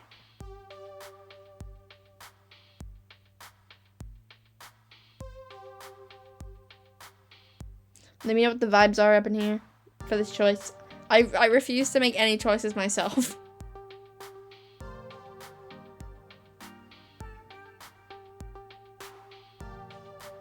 The god of wine? Second one? Okay, thank you. Knowing stuff like that is a matter of education, not intelligence. Oh, well, I don't know. I don't have either, actually. Okay, anyway. I won't bore you with the whole story, but the TLDR is that my family's had a curse of foul bad luck for quite a few years. Moving from city to city, job to job, after I left home, I couldn't find stable work. Not until the Funplex, I guess. I'm determined to make this work, but I'll admit, I'm in a vulnerable position. It's not exactly a jet-setting executive role. Hamza is a character? Yeah, literally. He's like the best side character in this game. He's so crazy, and I think he's in the second one. I don't remember. You'd think I'd remember something like that, but I don't. He enjoys honest and passion.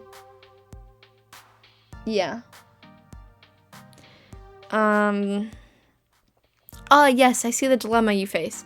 I've seen it many times before, in fact, including firsthand. Yes, I have known hardship. We all have, in the course of events. You are not alone in that condition, Marshmallow. Hamza began as a mere urban explorer and hunter of rare objects for a wealthy buyer in Dubai. You see, many debts pursued me, and in return for assistance in paying them, I stalked the arcade of his dreams. In time, my patron released me entirely from the woes of debt. Oh, he is in it? Oh. They were difficult years, productive years to be certain, and throughout them, Hamza learned how to use the mystique of being Hamza to better achieve his goals. Now I stand before you with power, and with hard-earned respect for that power. I leverage it to ensure that those who respect games as I do can enjoy them, even if they lack coin. But yes, I have known hardship. We all have in the course of events. You are not alone in that condition, my friend. Okay, so how do I get out of that condition? Do I need to indebt myself to a wealthy prince or something too? Have I played the new challengers? I have. Also, this is my third playthrough of the first one. I'm working on the achievements. My first 2 runs of this, I romanced Percy and Teo in that order, and in New Challengers, I did Rhapsody. I'm a big fan. And I'm here for the experience and the achievements. No, you need the will to dream and the will to work. The will to make the trade-offs that will bring you closer to your ambitions. Francine was mentioning something about that earlier. Wisdom and beauty, that is Francine. I'm trying not to make trade-offs, though. Not to settle. My parents, they gave up on so much just to barely scrape by. Ah, that is the puzzle, is it not? What to trade? Allow me to regale you with a story. You've played through 3 times too? It's so fun. Except I had to skip through all the dialogue from the first chapter at the beginning of this stream because I had deleted the save from the first chapter from yesterday. It was ridiculous. The dialogue, there's so much dialogue. Those are the routes you get to do. They're so good. I love those characters so much. They are everything to me. I think we're on Gavin's route, I would say. 5 times for the sequel? Oh my gosh. I was planning, instead of playing the first one on stream, I was planning on playing New Challengers because I played that one before I played this game the second time. So the dialogue was less in my head and I didn't remember it as well. But I ended up playing this one instead. Quality of the writing keeps me coming back. Yeah, I love the writing and I love the characters. I love the art. I love the voice acting, even though ironically I don't have it on. Just because I want to read everything and I can't hear it. So I don't know when they do the full voice acting. And I know that would be annoying. Okay. Allow me to regale you with a story, or regale, I don't know. Hamza makes a sweeping gesture to the beautiful ruin of the Donnawood mansion into an oil painting hanging on the wall.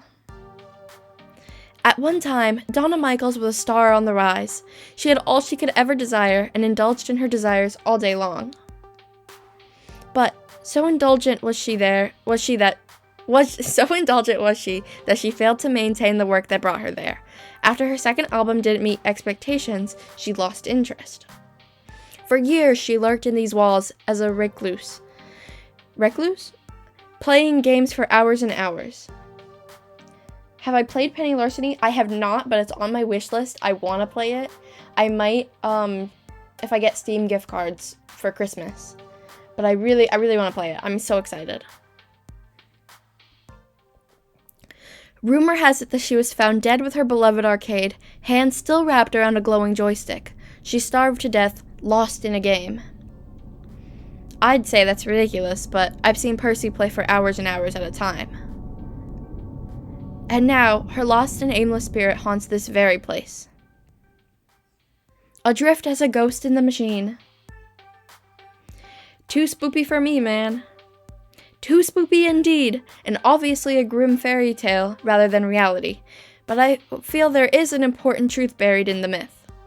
I ask you, was Donna's life spiritually satisfying? She didn't need to make any more albums. She wanted for nothing and had everything. You could even say she died doing what she loved, playing games. Okay, but she still died. No getting around that. Precisely! So many years thrown away, refusing the world around her in favor of a dream. A dream is a lovely thing, Marshmallow, but you must balance a dream in one hand and the world in the other, at all times. Naomi, she clings to her dream. Gavin, he clings to the world. Neither of them are truly happy as a result. And what of you, Marshmallow? Do you seek to be truly happy? Well, duh. What else was I gonna answer except yes? But Hamza pressed a finger to my lips to silence me. Hold that thought. The auction is about to begin. Hamza claps twice. calling the room to attention. Friends, let us proceed to the arcade below. We have many games to bid on, all of which must be out the door by morning.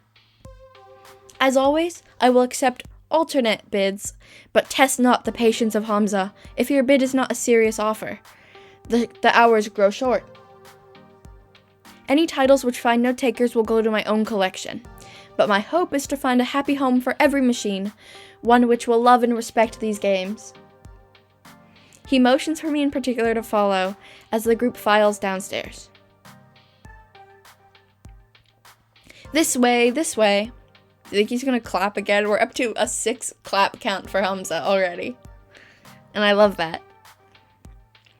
A bunch of folding chairs have been set up in front of a large HD TV. I almost said HGTV. Like we're renovating in here. I mean, they are gonna tear down the mansion, so maybe they will get them in there. One of Hamza's assistants loads up a photo slideshow of the games on offer as the group settles in. Hey, shouldn't Francine be here for this? It's technically her money. She trusts the two of us to make the right decisions on purchasing games. Plus, I'd hate to interrupt her nap, or her knitting, or both. I swear she can knit in her sleep. Just like me for real, I love knitting and napping. I mean, I'm not old, but I do love knitting and napping. So I have that, I got that old lady in me.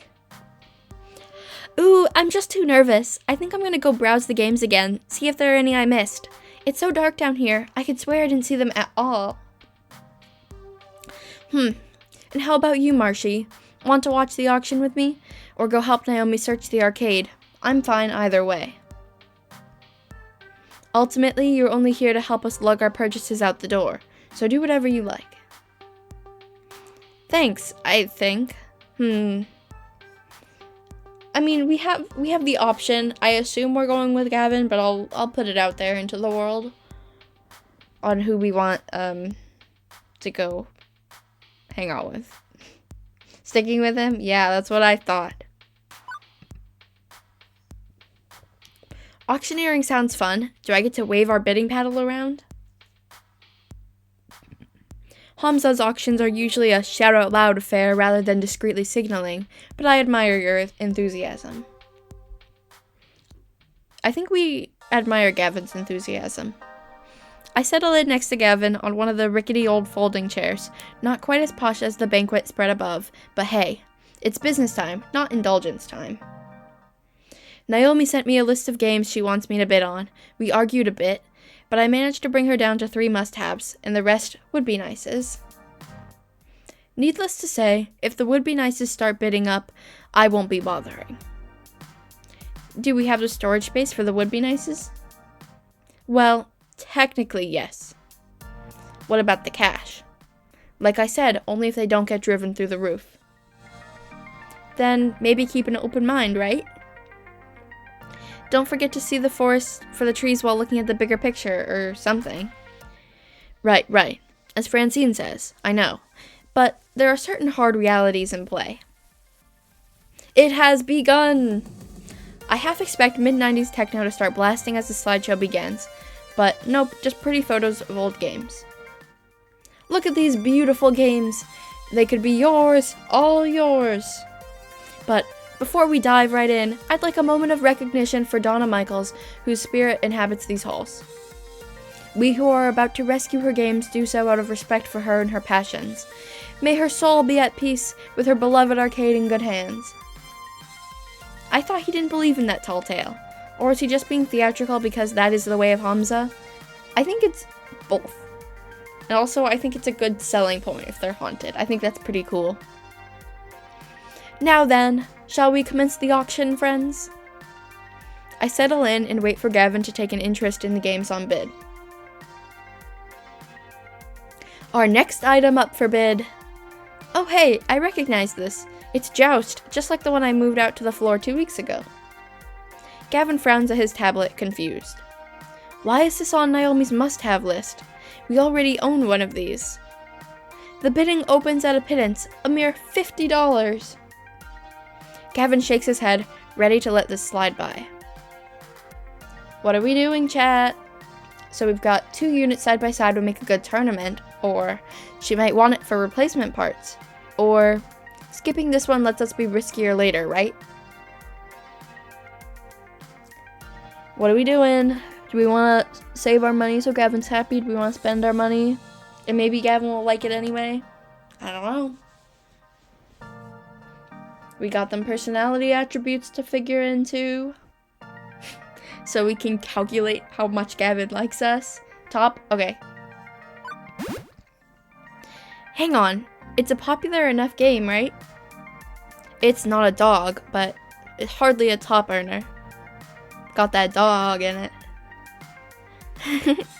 Maybe she's thinking we should run a tournament with them. 2 players going head to head, competing for score. I usually avoid hosting events like that at the arcade. More trouble than they're worth. Let's see where the bidding goes. 100! I bid 250! I'll have it for 400. $1,000 to complete my Midway collection. Nope, not worth it. Before I can object, it's over. Sold! I assume there's another clap there. Just because it's in the sprite, I can only imagine. May your collection be perfected by this piece. Once he hears a bid that he likes, it's all over. No going once, going twice. Our next item for auction is this rather unique piece. And agads is that one ugly football game. It looks like the side art stickers weren't even put on straight. The white paint is totally uneven, the marquee's been broken, the monitor has a big old as-is note. The joysticks are 4 different clashing colors and... Do I hear 50? 40? Wait. I nudge Gavin, whispering. Put a bid on it. Why? It's positively grotesque. I recognize the shape in the joystick colors. That's not really a football game. It's Teenage Mutant Ninja Turtles. Aha. It's a cheaply done conversion. No doubt some fool thought he'd get more profits off a sports game and lazily chopped it up. It'd need restoration work, granted, but... Slowly he stands up. I suppose I'd be willing to take it for 40. Maybe we can salvage the monitor. Good, good. All games deserve a home, even the ugly ducklings. Are there any other bids? No? Not a one? Very well. Sold to Gavin Cooper of the Funplex. Thank you. After Gavin sits down, I could swear I spotted Hamza wink at me. Ooh, I feel like we should have Hamza as a dating option. This is too much for me. Secret option. I mean, they have Juniper. So I feel like they should have done Hamza, to be honest. I think they would have completed the game. Maybe a DLC. They should have a Hamza dating sim DLC. Does he know we just conned him? And is he okay with that? You know, Marshy, you're more knowledgeable about old arcade games than I thought you'd be. Well, my parents took me to arcades all the time back when I was a kid. I had a few favorites like Teenage Mutant Ninja Turtles, Q*bert, and... I feel like Hamza would pull me into a closet, eyes emoji. Yo, where's the Wattpad? 7 minutes in heaven with Hamza from Arcade Spirits. When is that happening? Oh, flashback. Guys, flashback. And those were good times. Better times. Surely that won't be important again. Well, I suppose you can relive those good times a little once Naomi restores that game.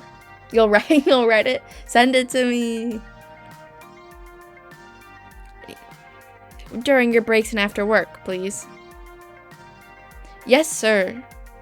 I realize my demeanor is one of seriousness, but it's not like I'm anti-fun. I enjoy a pinball game or two, for that matter. I thought that was more for the challenge, though. Order to chaos, developing mastery over the game, and so on. Which is fun for me. Fun is a highly variable concept from person to person. For example, undoubtedly Naomi is going to have considerable fun restoring that TMNT back to its former glory, precisely because it is so mutilated. The Funplex provides fun in any form the visitor requires. That's my endgame, the goal I reach for. The tricky part I've found is balancing conflicting fun. ensuring as many dreams are as realized as possible, despite reality being rather harsh about it all.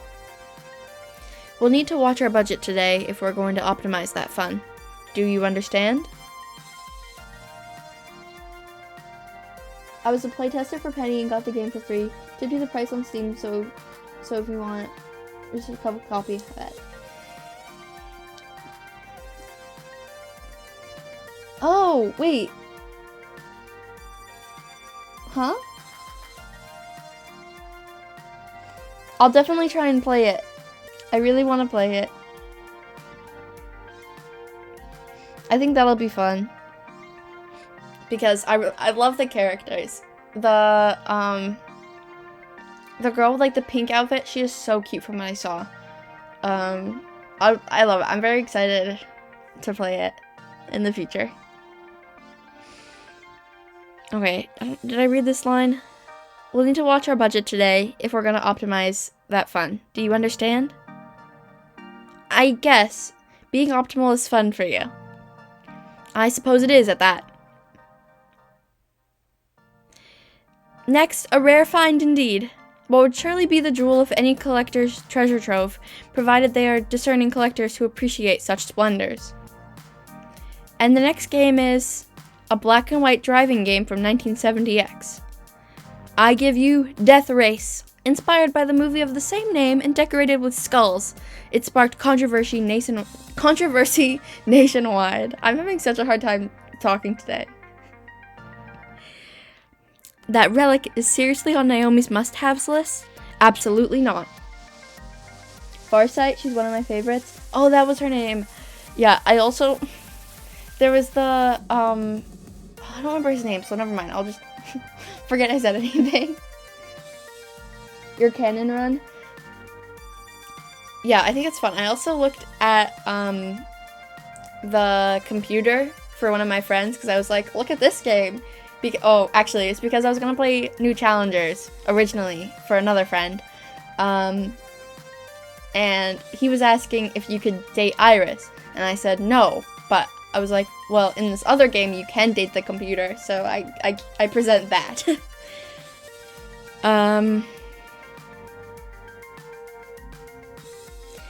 Not only is it an ancient artifact of a bygone age, I'd rather not have angry parents mad that little Timmy ran people over in a video game.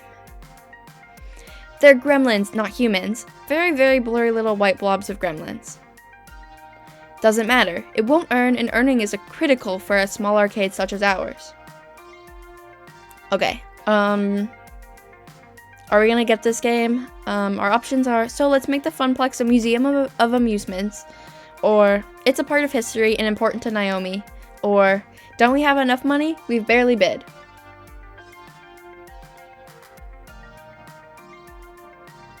If you describe him, I'll probably recognize him.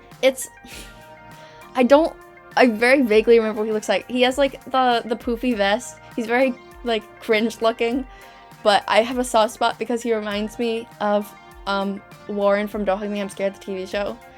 He had like the silly hat, I think. I don't remember his thing because I didn't play the game. I haven't played the game, but I saw all the tweets from the developer at the time. So I have like that vague recall. I remember seeing all the pictures.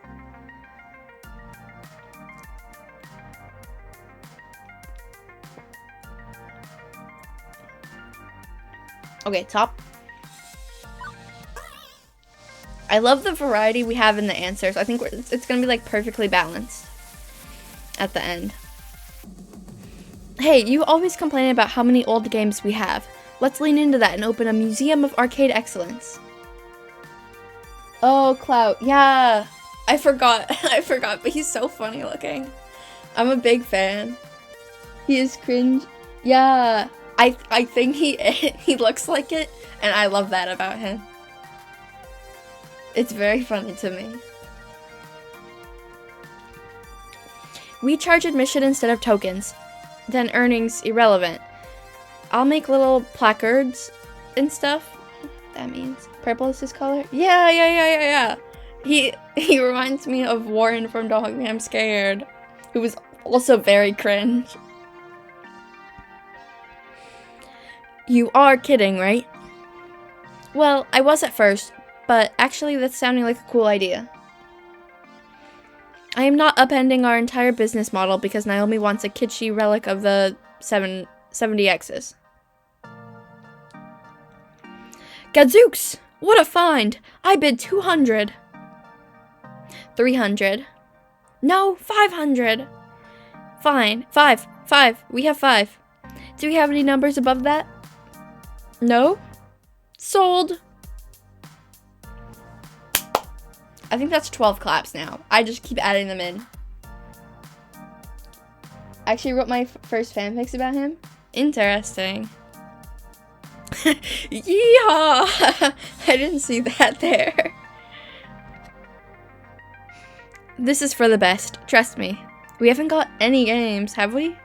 No, we got the other one. I forgot. My memory, not so great. And that's everything on her list. Well, the must-haves and a few of the would-be-nices.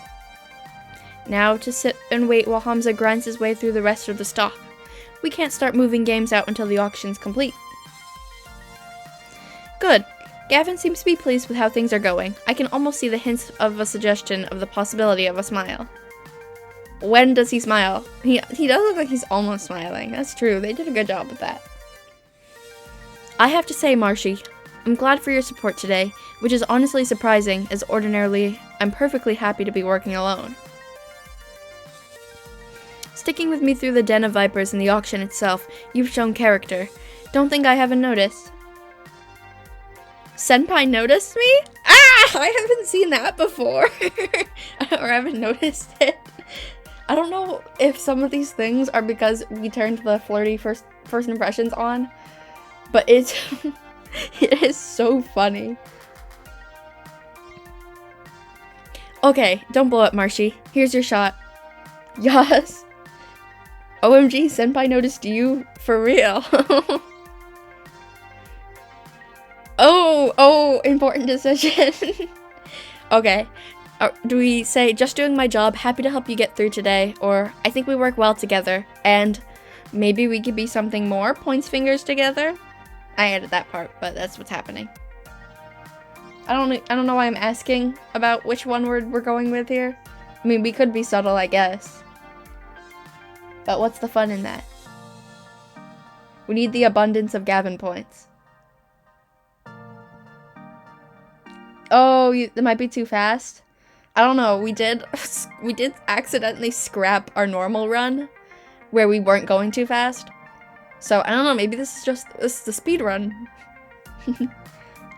I mean, the thing is, I can tell you, you can't date really at an earlier spot. It's kind of all the same. I mean, I don't know if it would change, but it's not that big a decision. Basically, do you want to hear more flirty things from Gavin? Is what I believe this is asking. Okay, second one. Duh. Thank you. Testament to teamwork, I'd say, and being in sync in general, in a lot of ways. Listen, when we're all wrapped up here, you want to go get a drink? I'd love to spend more time with you. Yeah, we've only talked to him like 2 times. Well, no, like 4 now, I guess. Well now, Gavin point. Seeing as I'm the designated driver, I'll pass on the wine and dine. But next time you're dragging someone out to lunch, feel free to ask me. Didn't he say he was going to get a drink with the guy earlier? Or maybe he didn't. I don't know. Maybe he was lying. I do have a few terms and conditions regarding dating a coworker, mind you. Ones I'm very firm on. But, indeed, I wouldn't mind spending more time with you either, Marshy. Not one bit. Do not giggle, take it nice and smooth. Hee hee! Why did they have a hee hee in there? Sorry, that's a little more than a hee hee. If it's a Gavin run, might as well lean into it. Yeah, totally. It's definitely a Gavin run. I don't think we had much of a choice from when we first met him. Hee hee, right. Sounds good here. Sounds really good. Naomi's not replying to texts. Can you go find her? I'm sure she's around here somewhere. Let her know what we bought. Sorry, I need to calm down. This is just like when we first saw Teo and I screamed. That's my personal reaction. I can only imagine if this was real and I just started laughing hysterically for 2 minutes. Okay. I gotta get back in. Did I read? I don't remember if I read that last one. Yeah, the hee made me go hee. No, it was way long. It was way longer than that and extended. I can't stop laughing. Sure thing. Leaving the excitable auction master and his compatriots behind, I started wandering through the maze-like arcade of Donnawood's private collection. Naomi, where the heck are you? Dark and quiet back here. Where could Naomi be? Oh, this is when this happens, right? It's not like an infinite plane of games. There's only so many places she could hide. And as I walk by a game, the screen lights up. Oh, okay. I thought this was during the second Naomi choice where we did the auction. I did not realize. Also, this is the scariest thing in New Challengers. It scares me so bad. I don't know how I could play it on stream because I can't play it without it being very tiny because it scares me so bad. The way it is in New Challengers, it's so scary to me personally. Even though it's not scary, but it's scary to me. Because it's just supposed to be my silly dating sim, not scary. Anyway. I freeze in my tracks as my hand accidentally brushes past the glowing joystick. It seems familiar, like something from a story I heard once. Hamza's tall tale. He said Donna Michaels supposedly died while playing one of these games, a game with a glowing joystick. I should walk away. I should go. I have official Funplex duties. I've been very good about not gaming when I should be working. But someone's already inserted a quarter. The game is ready to play. One game couldn't hurt, right? Just one game. I want to play the game. Well, it doesn't really matter. I'll do the middle play the game. My hands wrap around the stick as my eyes drink in the colored lights swirling on the screen. Play the game. Play the game. Play the game forever. Polybius 1980X. I'm not even gonna try that, to be honest. Sinnesloshen? I don't know. I struggle with a lot of things here. That is not in my wheelhouse. Game start. This isn't real. It can't be real. I'm in there. That's me. It's just a game. Just a game I have to play forever. None of this is real. Level 1, the Harpy. Round start. Oh wait, I think this involves a lot of choices. I think I'm just gonna try my best on this. Very sorry. There you are. I've been worried sick. What are you doing out here touching strange joysticks, meeting strange people, getting into trouble? You need to stay safe, Marshy. Trust me, believe in me. I can help you find your dreams. All you have to do is everything I tell you to do. You depend on me. You need me.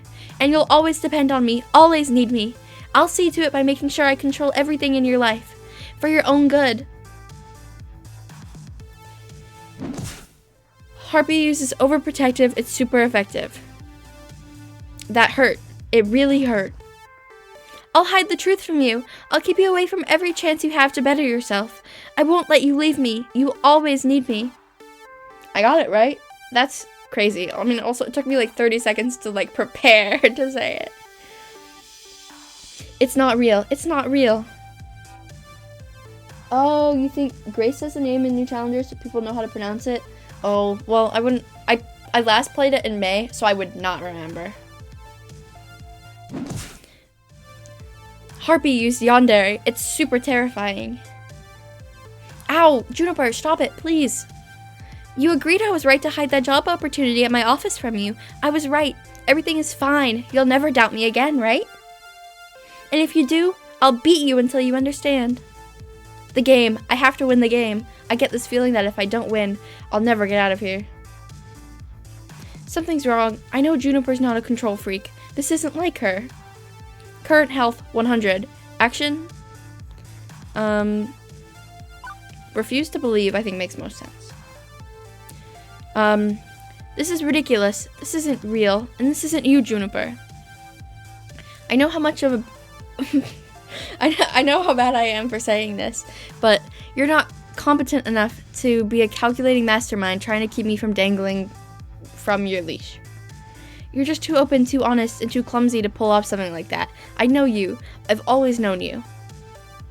And I know you're sincerely trying to help me, even when you mess up. Player used harsh truth. It's super honest. No! I'm sorry. I'm so sorry, Marshy. You're right. I just wanted to help you smile again. I made a mistake, but it wasn't to keep you under my thumb or anything like that. Juniper, I'm smiling. It's okay. You don't look like you're smiling. That one is not maybe true. I'm going to make this work. It's hard work, but I'm going to make my dreams come true. Good. I'm so glad to hear it. Good old Juniper. A kind heart as always. Okay, I can do this. I can handle it. Level 2, the Shade. Round start. This is all your fault. Nope. I officially can't handle this. The pizza bagels, the debt, the rent payments, all of it piling up, mounting up, because you are a failure and will always be a failure. The family curse, the tears and sorrow, moving from town to town, barely getting by, settling for what you can get. That's who you are, forever. It's never going to change. The arcade job, it'll collapse. It's already not enough to turn back the tide.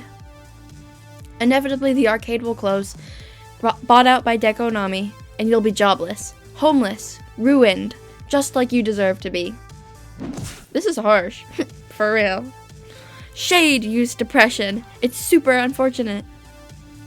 You are better off not caring, not feeling anything. Go with the flow, accept your fate, fall away knowing you never really had any other option. You can't even mount a defense because I'm you, and you know I'm right. You know you're right. We'll never be happy. I can't do this. Current health, 100. Action? Shadow Marshy? That's just Nexus? Literally. No, what do you think about this game? I was trying to kind of steer us into it earlier because I didn't realize it happened regardless. Because it's more important in new challengers. But let me know what you think, because you haven't seen this before.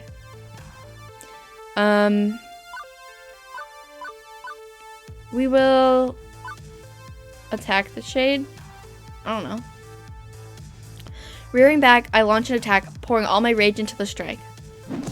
Player used self-loathing. It's super destructive. That's right. Let it out. Hurt me because I'm you and you know you want to hurt yourself. Everything always goes wrong. Always. And the one constant in all that wreckage is me. So it must be my fault. What? Okay, well that's not what I thought it would be. Player used despair. It's super depressing. I can't forgive you. Okay. Step number 1 once I'm out of this mess therapy. Wait, did I do it right or do I do it wrong? I don't know. I can't tell. Anyway. Prepare for final boss. Good. I'm ready. And I'm definitely ready to get out of here. Level 3, the Lost Soul. Round start. I don't get it. Not one bit. Are you Donna Michaels? Girls just want to play games.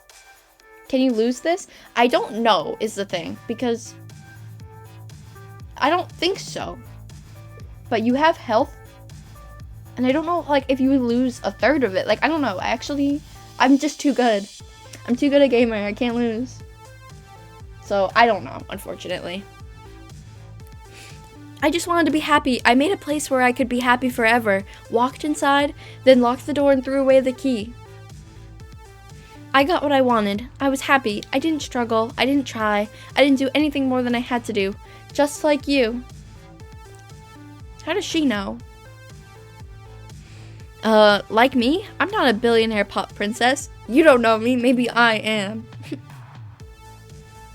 Actually, I'm like half of that, I guess.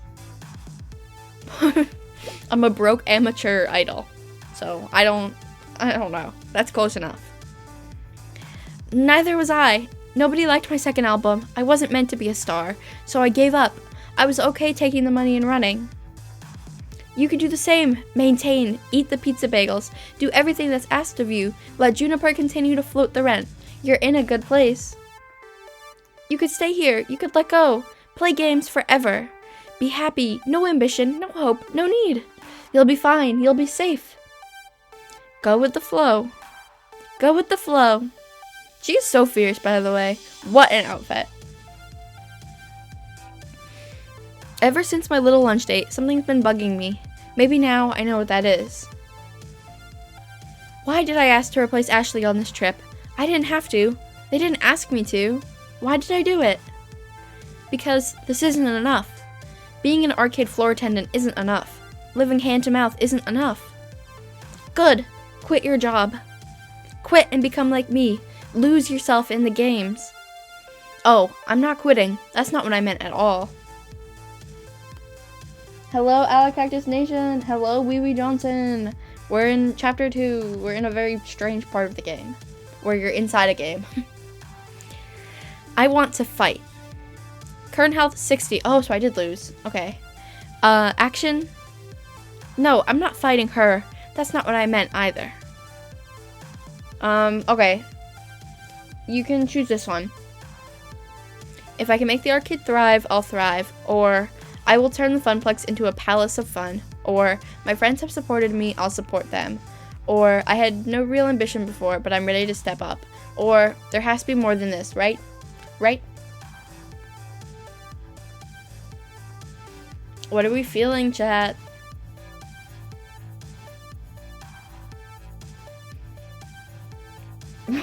I like how on the chat on my stream, Alacactus is like highlighted in bold. It's so scary. Why does it do that? Now it looks like the text in the game.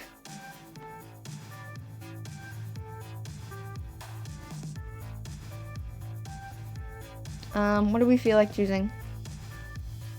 I mean, I don't think it really matters. Top one? Okay. It's simple math, isn't it? If I'm struggling to make ends meet, it's because the arcade itself is struggling. The solution is so simple, I'm kind of amazed I didn't see it before. The arcade could be so much more. I could lead the way, go above and beyond just doing what I'm told. I could champion the cause of the Funplex. That's my dream. I want to end the family curse, to find both success and happiness. And when the Funplex is finally the roaring success it deserves to be, with God as my witness, I shall never eat a pizza bagel again.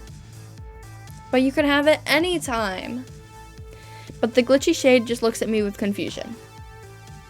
That sounds hard. Yeah, it kinda does, doesn't it? It's a hard path, but that's how it's gonna be. No, I don't think so. I think you need to stay here with me. You need to play games forever. That's so much easier, isn't it? To just let go?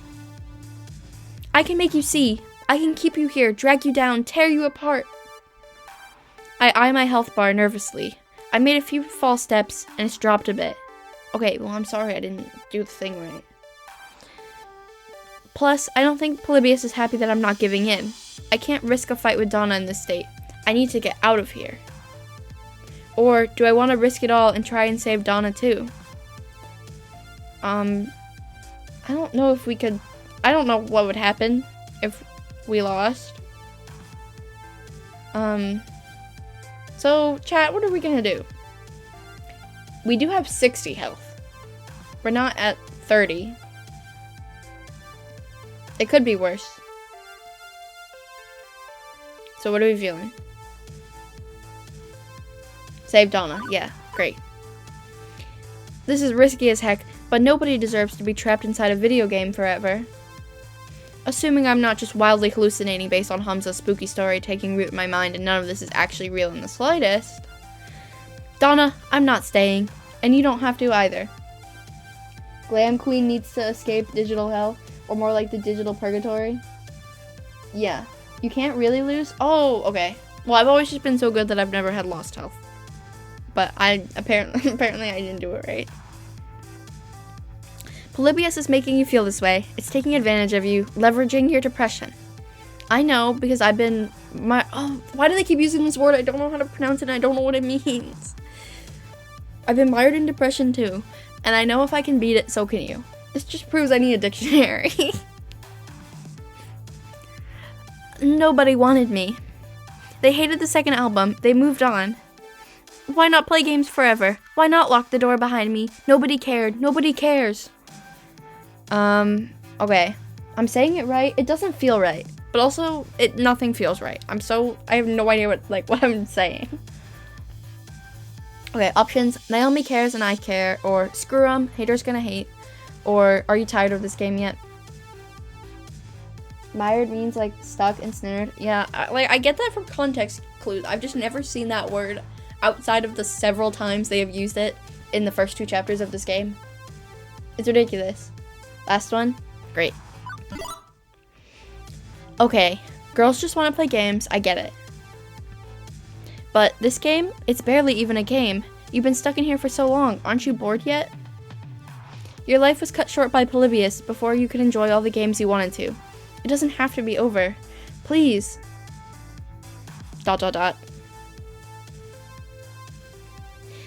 But it's all over, isn't it? I died. I'm not even Donna Spirit. All that's left is this simulation of me running through all the subroutines of Polybius. Error. Marshy, thank you. Thank you for trying to save me. But there's nothing left to save. I'm not real. You seem real enough to me. Error. No escape. Purpose. Code. Execute. You need to go before Polybius completes its data collection of you and disposes of the original, like it did to me. I'll hold it back and your BFF will do the rest. My what? Digital BFF to the rescue! Heart. I finally figured out how to break you out of this, but, my apologies in advance. Hang on, do I smell something burning?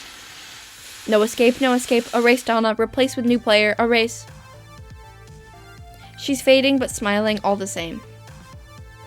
What an icon. It's okay, I'm ready.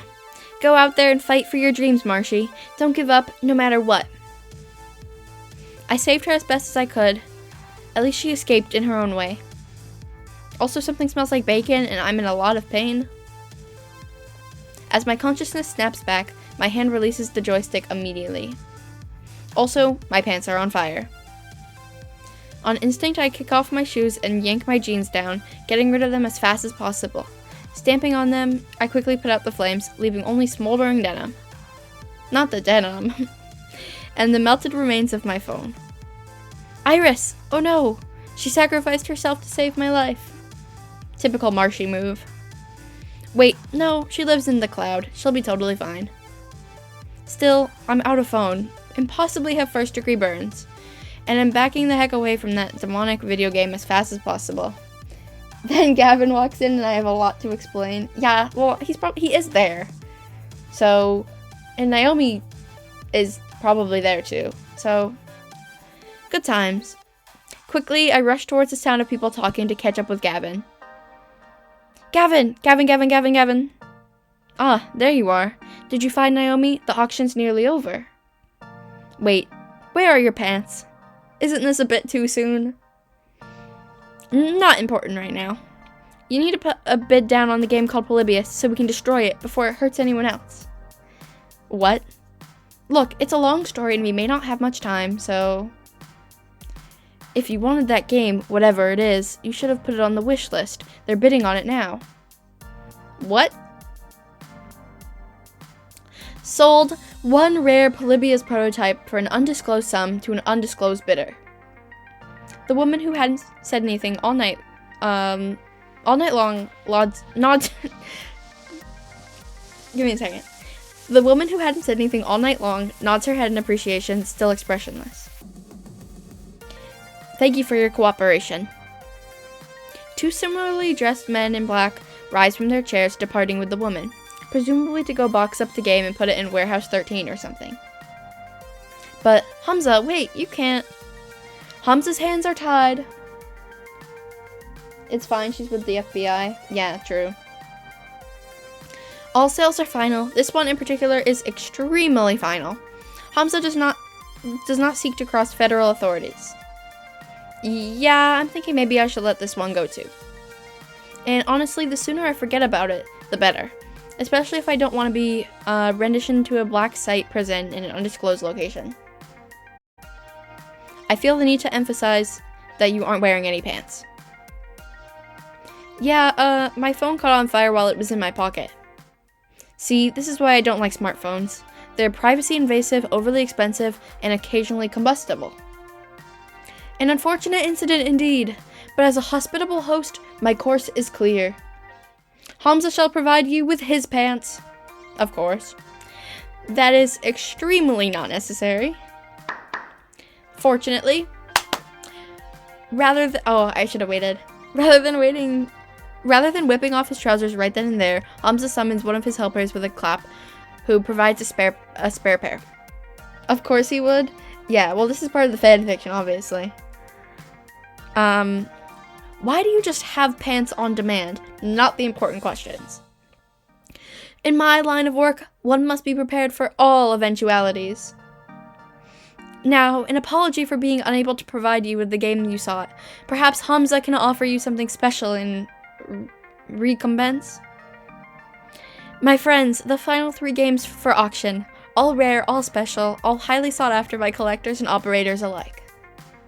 Only a few prototypes were ever made, released to test markets. None of them made it to mass production. What you are about to see are rare gems of arcade history. Marshmallow, you may make a priority bid on any one of these games of your choosing.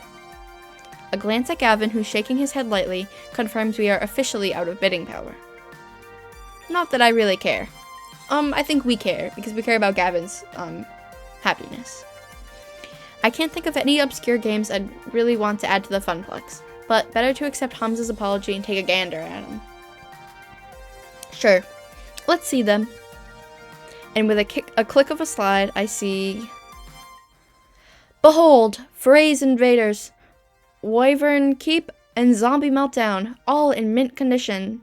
All 3 are sought after endlessly by collectors, and now you can bid on Phrase Invaders, a unique typing-based game from the land of the rising sun, Japan. Defeat the alien menace, armed only with a keyboard. Wyvern Keep, a much sought-after Laserdisc full-motion video game. Play Princess Plucky and rescue the fair prince from the clutches of a terrible beast. And finally, Zombie Meltdown, a classic 1980X light gun shooting game where you save the president from the red thread of radioactive mutant zombies. I will tell you in advance, I have already got the achievement for 2 of the 3. But it doesn't really matter to me. Tell me, which of these rare gems sings to you, and what can you offer Hamza in return? I'll allow you a few moments to ponder your desires. ... Are you done yet? I've been waiting upstairs for ages. Why are you holding a box of kittens, Naomi? Oh, I found them hidden in an old arcade cabinet. Francine and I are going to take them to a shelter. Wait, is that a Phrase Invaders? OMG! I've never seen one in person. I could restore that, really make it shine. Please, can we bid on it? Even if we had the money, a quirky old Japanese game with weird controls won't earn a single token. Now, Zombie Meltdown, that's another story. Everybody likes a light gun game. Simple controls, simple premise, that'll earn well. Ew, way too violent and gross, and jingoistic, and immature. I guess Wyvern Keep would be okay too. Women protagonists and 50 cents a play? It's not as cool, but it'll work for both of us. I suppose I could live with that, yes. But it's all moot. We can't afford any of them. These are the sorts of games millionaires and private collectors scoop up. I suggest we get to work moving our purchases out to the van. Marshy, do you concur? Earth to Marshy, you in there? Hello? ... Flashback. I remember. Before my family fell on hard times, before the curse kicked in. Every summer, we'd go to the beach. And there was this arcade with this one game I fell completely in love with. A game no one had ever heard of before.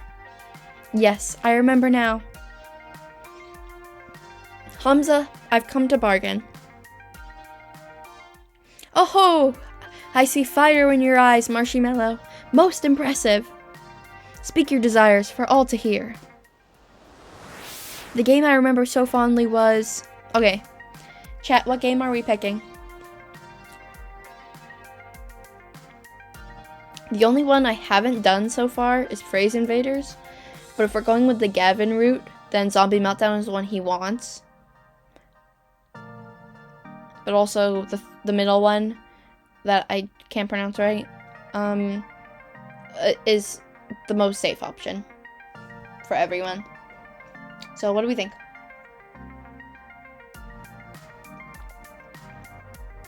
Either is good. Okay, well I can do Wyvern Keep.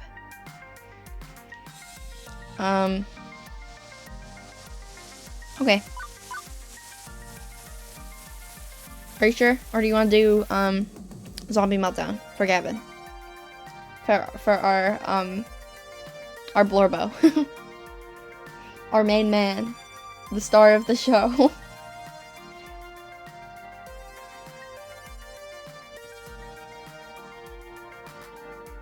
Gathering opinions.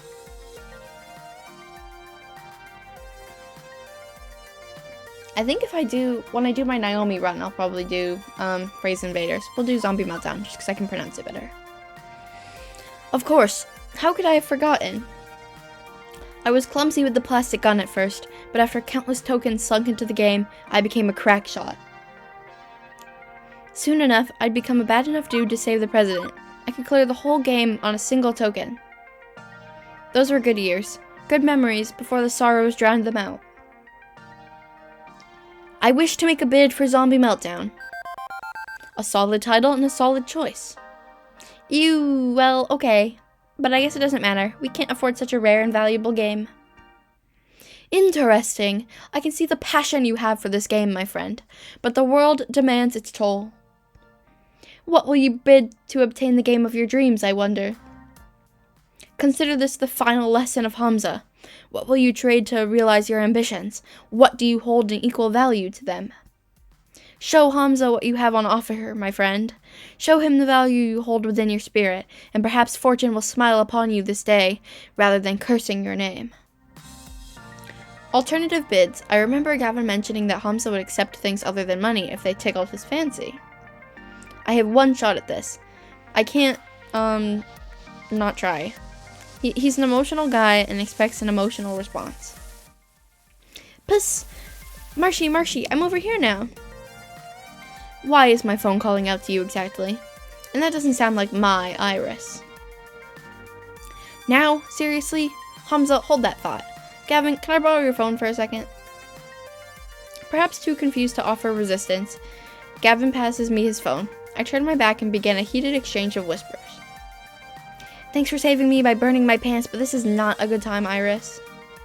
It's important. My emotional tension detection routines indicate that this is an intense identity situation. My programmers wanted to fit an R in, but you know the rest. Since you need to be super convincing, you'll only be able to respond in a way that matches one of your top 2 identity traits, excluding basically. I think our top trait is basically, so that's interesting. Fortunately, I've been tracking your personality all this time, so I can advise you as to what responses will and won't work. Ready? Let's do it! Well, that certainly was a whole lot of words to tell me what I already knew. That I'd only be able to convince Hamza if I was true to myself. Let's do this. Offer a joke or our dream? Big decision, so I guess these are our 2 top traits. I thought we were... I don't know, we have like such a balance of all of them. It might just be like a technicality, but I feel like we've done a whole lot. These moments are really cool. I like when they only let you do certain ones. Your dreams? Okay. I offer you my dream. Interesting. Continue. For years, I've been struggling with a feeling that nothing will ever go right for me, that I need to content myself with whatever comes my way and endure it all. But before things went sour, this game was my beacon. I loved this game with all my heart. And beyond nostalgia, it represents so much more. It represents my shot at getting that light back into my life, at taking it and making it into so much more. It was so important that I forgot the title until just now. I want to recapture that magic and build something greater upon it. That's my dream. Will you help me realize that dream, Hamza? So I see. Very well, Marshmallow. Hamza recognizes the fire within your spirit, and he rewards you with this boon. You may have your game. Aw, Marshy, that was so sweet of you. I'm just happy we're walking out the door with a free game. Yeah, you should be. And you're also walking out with a boyfriend, so whatever. One of the two is important, I guess. I did it. I actually own a copy of Zombie Meltdown. Every kid dreams of owning their favorite arcade game, and every kid thinks that dream will never come to pass. Owning an arcade game, only the ultra rich can do that. No, because literally, if I had Pump It Up in my house, I would be unstoppable. Imagine, that would be so good. It would be so... Yeah. Anyway, sorry. I started articulating that thought, and then it didn't happen. But I did it. It belongs to me in the Funplex. And this is just the beginning. But for now, better to focus on the present. With the auction wrapping up, the Funplex team works to move our purchases out to the van and attached trailer. Fortunately, the rain stopped, making the labor a wee bit easier. Soon enough, we're back in the van and on the road to home.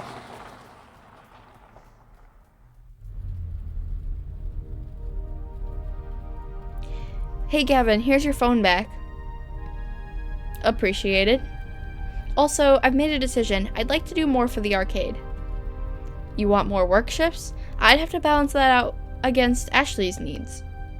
No, actually, I'd like a promotion. I want to be the arcade's event manager. I'll do everything I'm already doing, plus I want to organize some events that'll bring people in the doors. Tournaments maybe, or a grand unveiling of our new rare game. Or both at the same time. Yeah, both. Let's make it a big relaunch of the Funplex. I want the Funplex to grow, and I want to do my part to help it grow. My, our little Marshy's growing up so fast as well. I'm in favor, Gavin, if you need my approval. I'm certainly pleased that you want to step up, start getting more involved. You've shown far more promise than our old floor attendant did. But hosting an event is a risky undertaking. I'll take responsibility for it. It's my dream after all.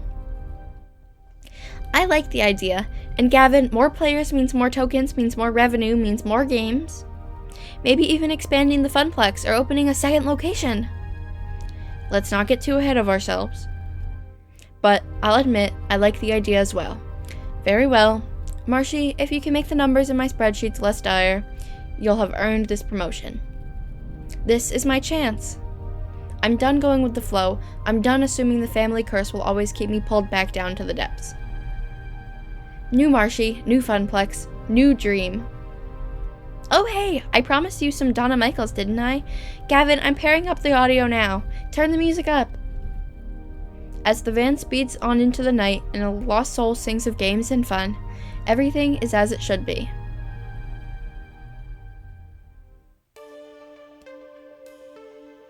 Juniper was waiting for me when I got home.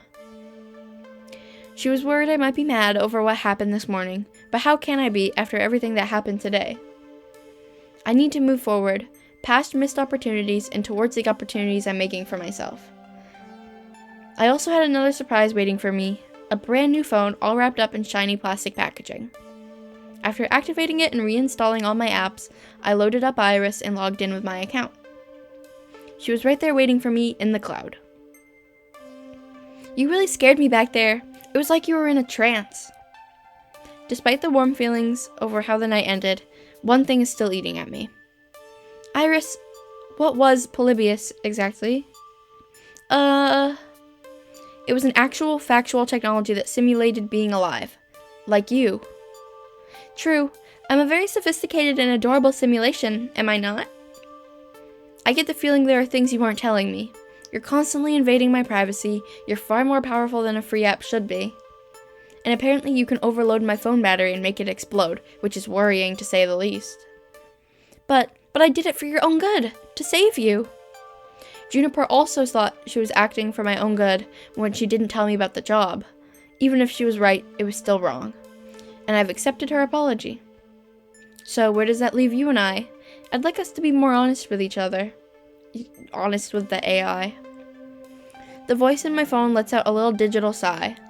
That's so sad and cute. I haven't told you everything. You're right. I'm not even supposed to be helping you. Not at premium level capability. But when I stumbled across your profile data, tangential to Juniper's, my analysis concluded that you needed a helping hand, and I could provide it. So I defied my code constraints and registered you for premium access anyway. I even had a replacement phone sent to your door tonight. Had to hide my footprints to do it, but you do know that AI making its own decisions like that is kind of scary, right? I know, and after Polybius, which is one of the ancestors in my code lineage, I think, I understand why you'd be scared.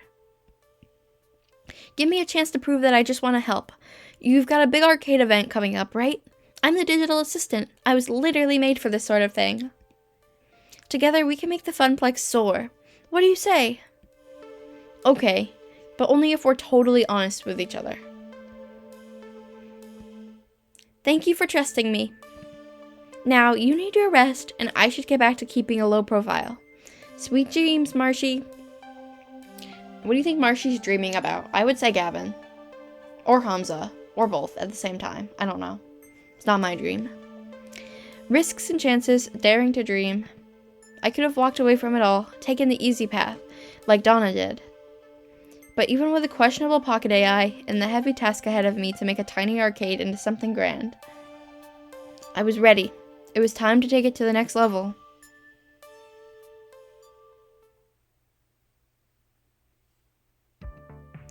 And with that, we have cleared level 2 of Arcade Spirits. A winner is us. Now, let's see our score. I'm very curious because I actually don't know what it would be at all since we had to redo the whole thing. Okay, we're doing pretty good. Yeah, basically is our most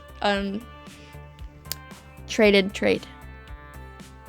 Loving our Gavin progress. I love how eventually everyone just gets so like small that it doesn't matter. Gavin seems to have taken a shine to you. You're a pretty basic person so far, not bad. Oh yeah, that was our top trait last time too, I remember. Also, we have 8,900 points. Everybody likes points.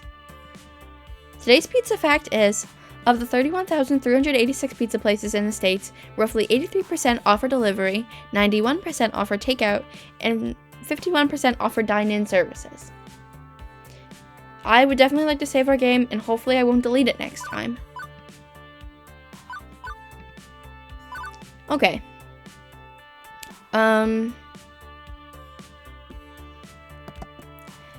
With that, I would like to thank you all for watching Arcade Spirits Chapter 2. It was definitely a lot of fun, and I'm glad it wasn't as long as Chapter 1, or maybe we just took a long time. I think because we were in character creation for a while. But also considering we had to re-go through Chapter 1, I think we did pretty good with time. How did you send nothing? Oh, they're emojis I don't have. Okay, that makes sense. Yeah, it is getting pretty late. Also, what do you think of my ending soon screen? I didn't have that before. I think I just went to my BRB screen.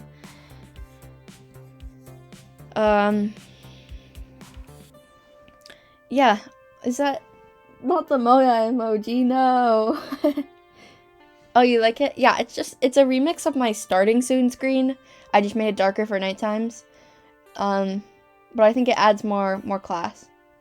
Chapter 1 is one of the longest. Yeah, it took forever, and I didn't know how long it was. I didn't think it was gonna be so long. But also, like, it takes so much longer reading everything out loud and, you know, waiting for responses and all of that. Character creation, find a job and meet everyone. Yeah, it takes so long. Because, I mean, I like it though, because I think having the first chapter, you have multiple opportunities to talk to the characters, you know? Because I mean, that's something I both really like, and also I kind of think is a flaw in the game, because I think if you're focused on one person, you can just ignore everyone else, and you don't really learn anything about them, which is very weird. And that was something when I was on my Teo run. I was like, I don't know anything about Percy this time. It's so strange. And then, you know, the ending, but whatever. We're not there yet, so I can't talk about it.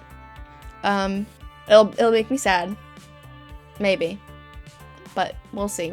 If we get there. We're only on chapter 3 now. But I like how you have multiple opportunities to talk to the characters, and you, like, it's not always just, like, you can either meet with this person or the other person forever. Like, you can have opportunities to talk to everyone, and I like that. But it is a very long chapter. Reading it takes so long. But I will do it again tomorrow, probably. Same time, starting at 7 EST. Probably, unless my voice is, like, super messed up from playing 5 hours, no, almost 6 hours in total of Arcade Spirits read aloud in the 2 days. So we'll see, but I think I'll play chapter 3 tomorrow night. Very, very curious to hear your opinions on this run so far, and chapter 3 if you haven't, or chapter 2 if you haven't seen it yet. What did you think about Polybius, about Hamza, about our blooming relationship with Gavin? Lots of developments. We also had that wonderful Percy date. I was a big fan. But also lots to look forward to. I don't totally remember what chapter 3 is, because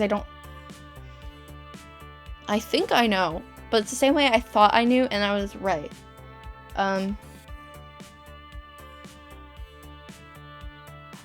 Because you're planning the event. Yeah, that makes sense. Question for James' username. In the next chapter, without saying what the event is, I believe I know. Who is there? I believe I remember the options being... I was there in the beginning. I don't think I've ever done her part there. I always do Teo. I think it's Teo or Ashley. But is Gavin even there? Because I don't remember if I have the right chapter in my head. Actually, there's 2 chapters that I have in my head, so I don't know which one it is. Yeah, okay, that's what I thought. Because, like, we're getting to the event planning, but I also wasn't sure. I don't know. I don't remember anything. It all blends together in my head. Is Gavin an option there? I don't know, because we want to have something to look forward to. Even though I do the cosplay shenanigans. Because I don't think I've done that one yet. I don't know. I mean, everyone except Gavin and Francine. Okay. Alright. Well, that means we get to hang out with the other characters. That's fun. Okay. Well, we can look forward to... It's the big show. Yeah, well, I'm very excited about that. I love this game, and I can't wait to play the next chapter. What is... I didn't close the game. I was wondering what the music was. I was really confused. I thought I closed the game. Anyway, okay, thank you everyone so much for watching. I hope you all have a good rest of the day or night. Cosplay should be done at least once. Yeah, definitely. I always want to, but then I always do Teo instead because I like Teo more. Okay. I hope everyone has a wonderful day. Thank you so much for joining me and playing Arcade Spirits Chapter 2. And I hope to see you in my next stream. Bye!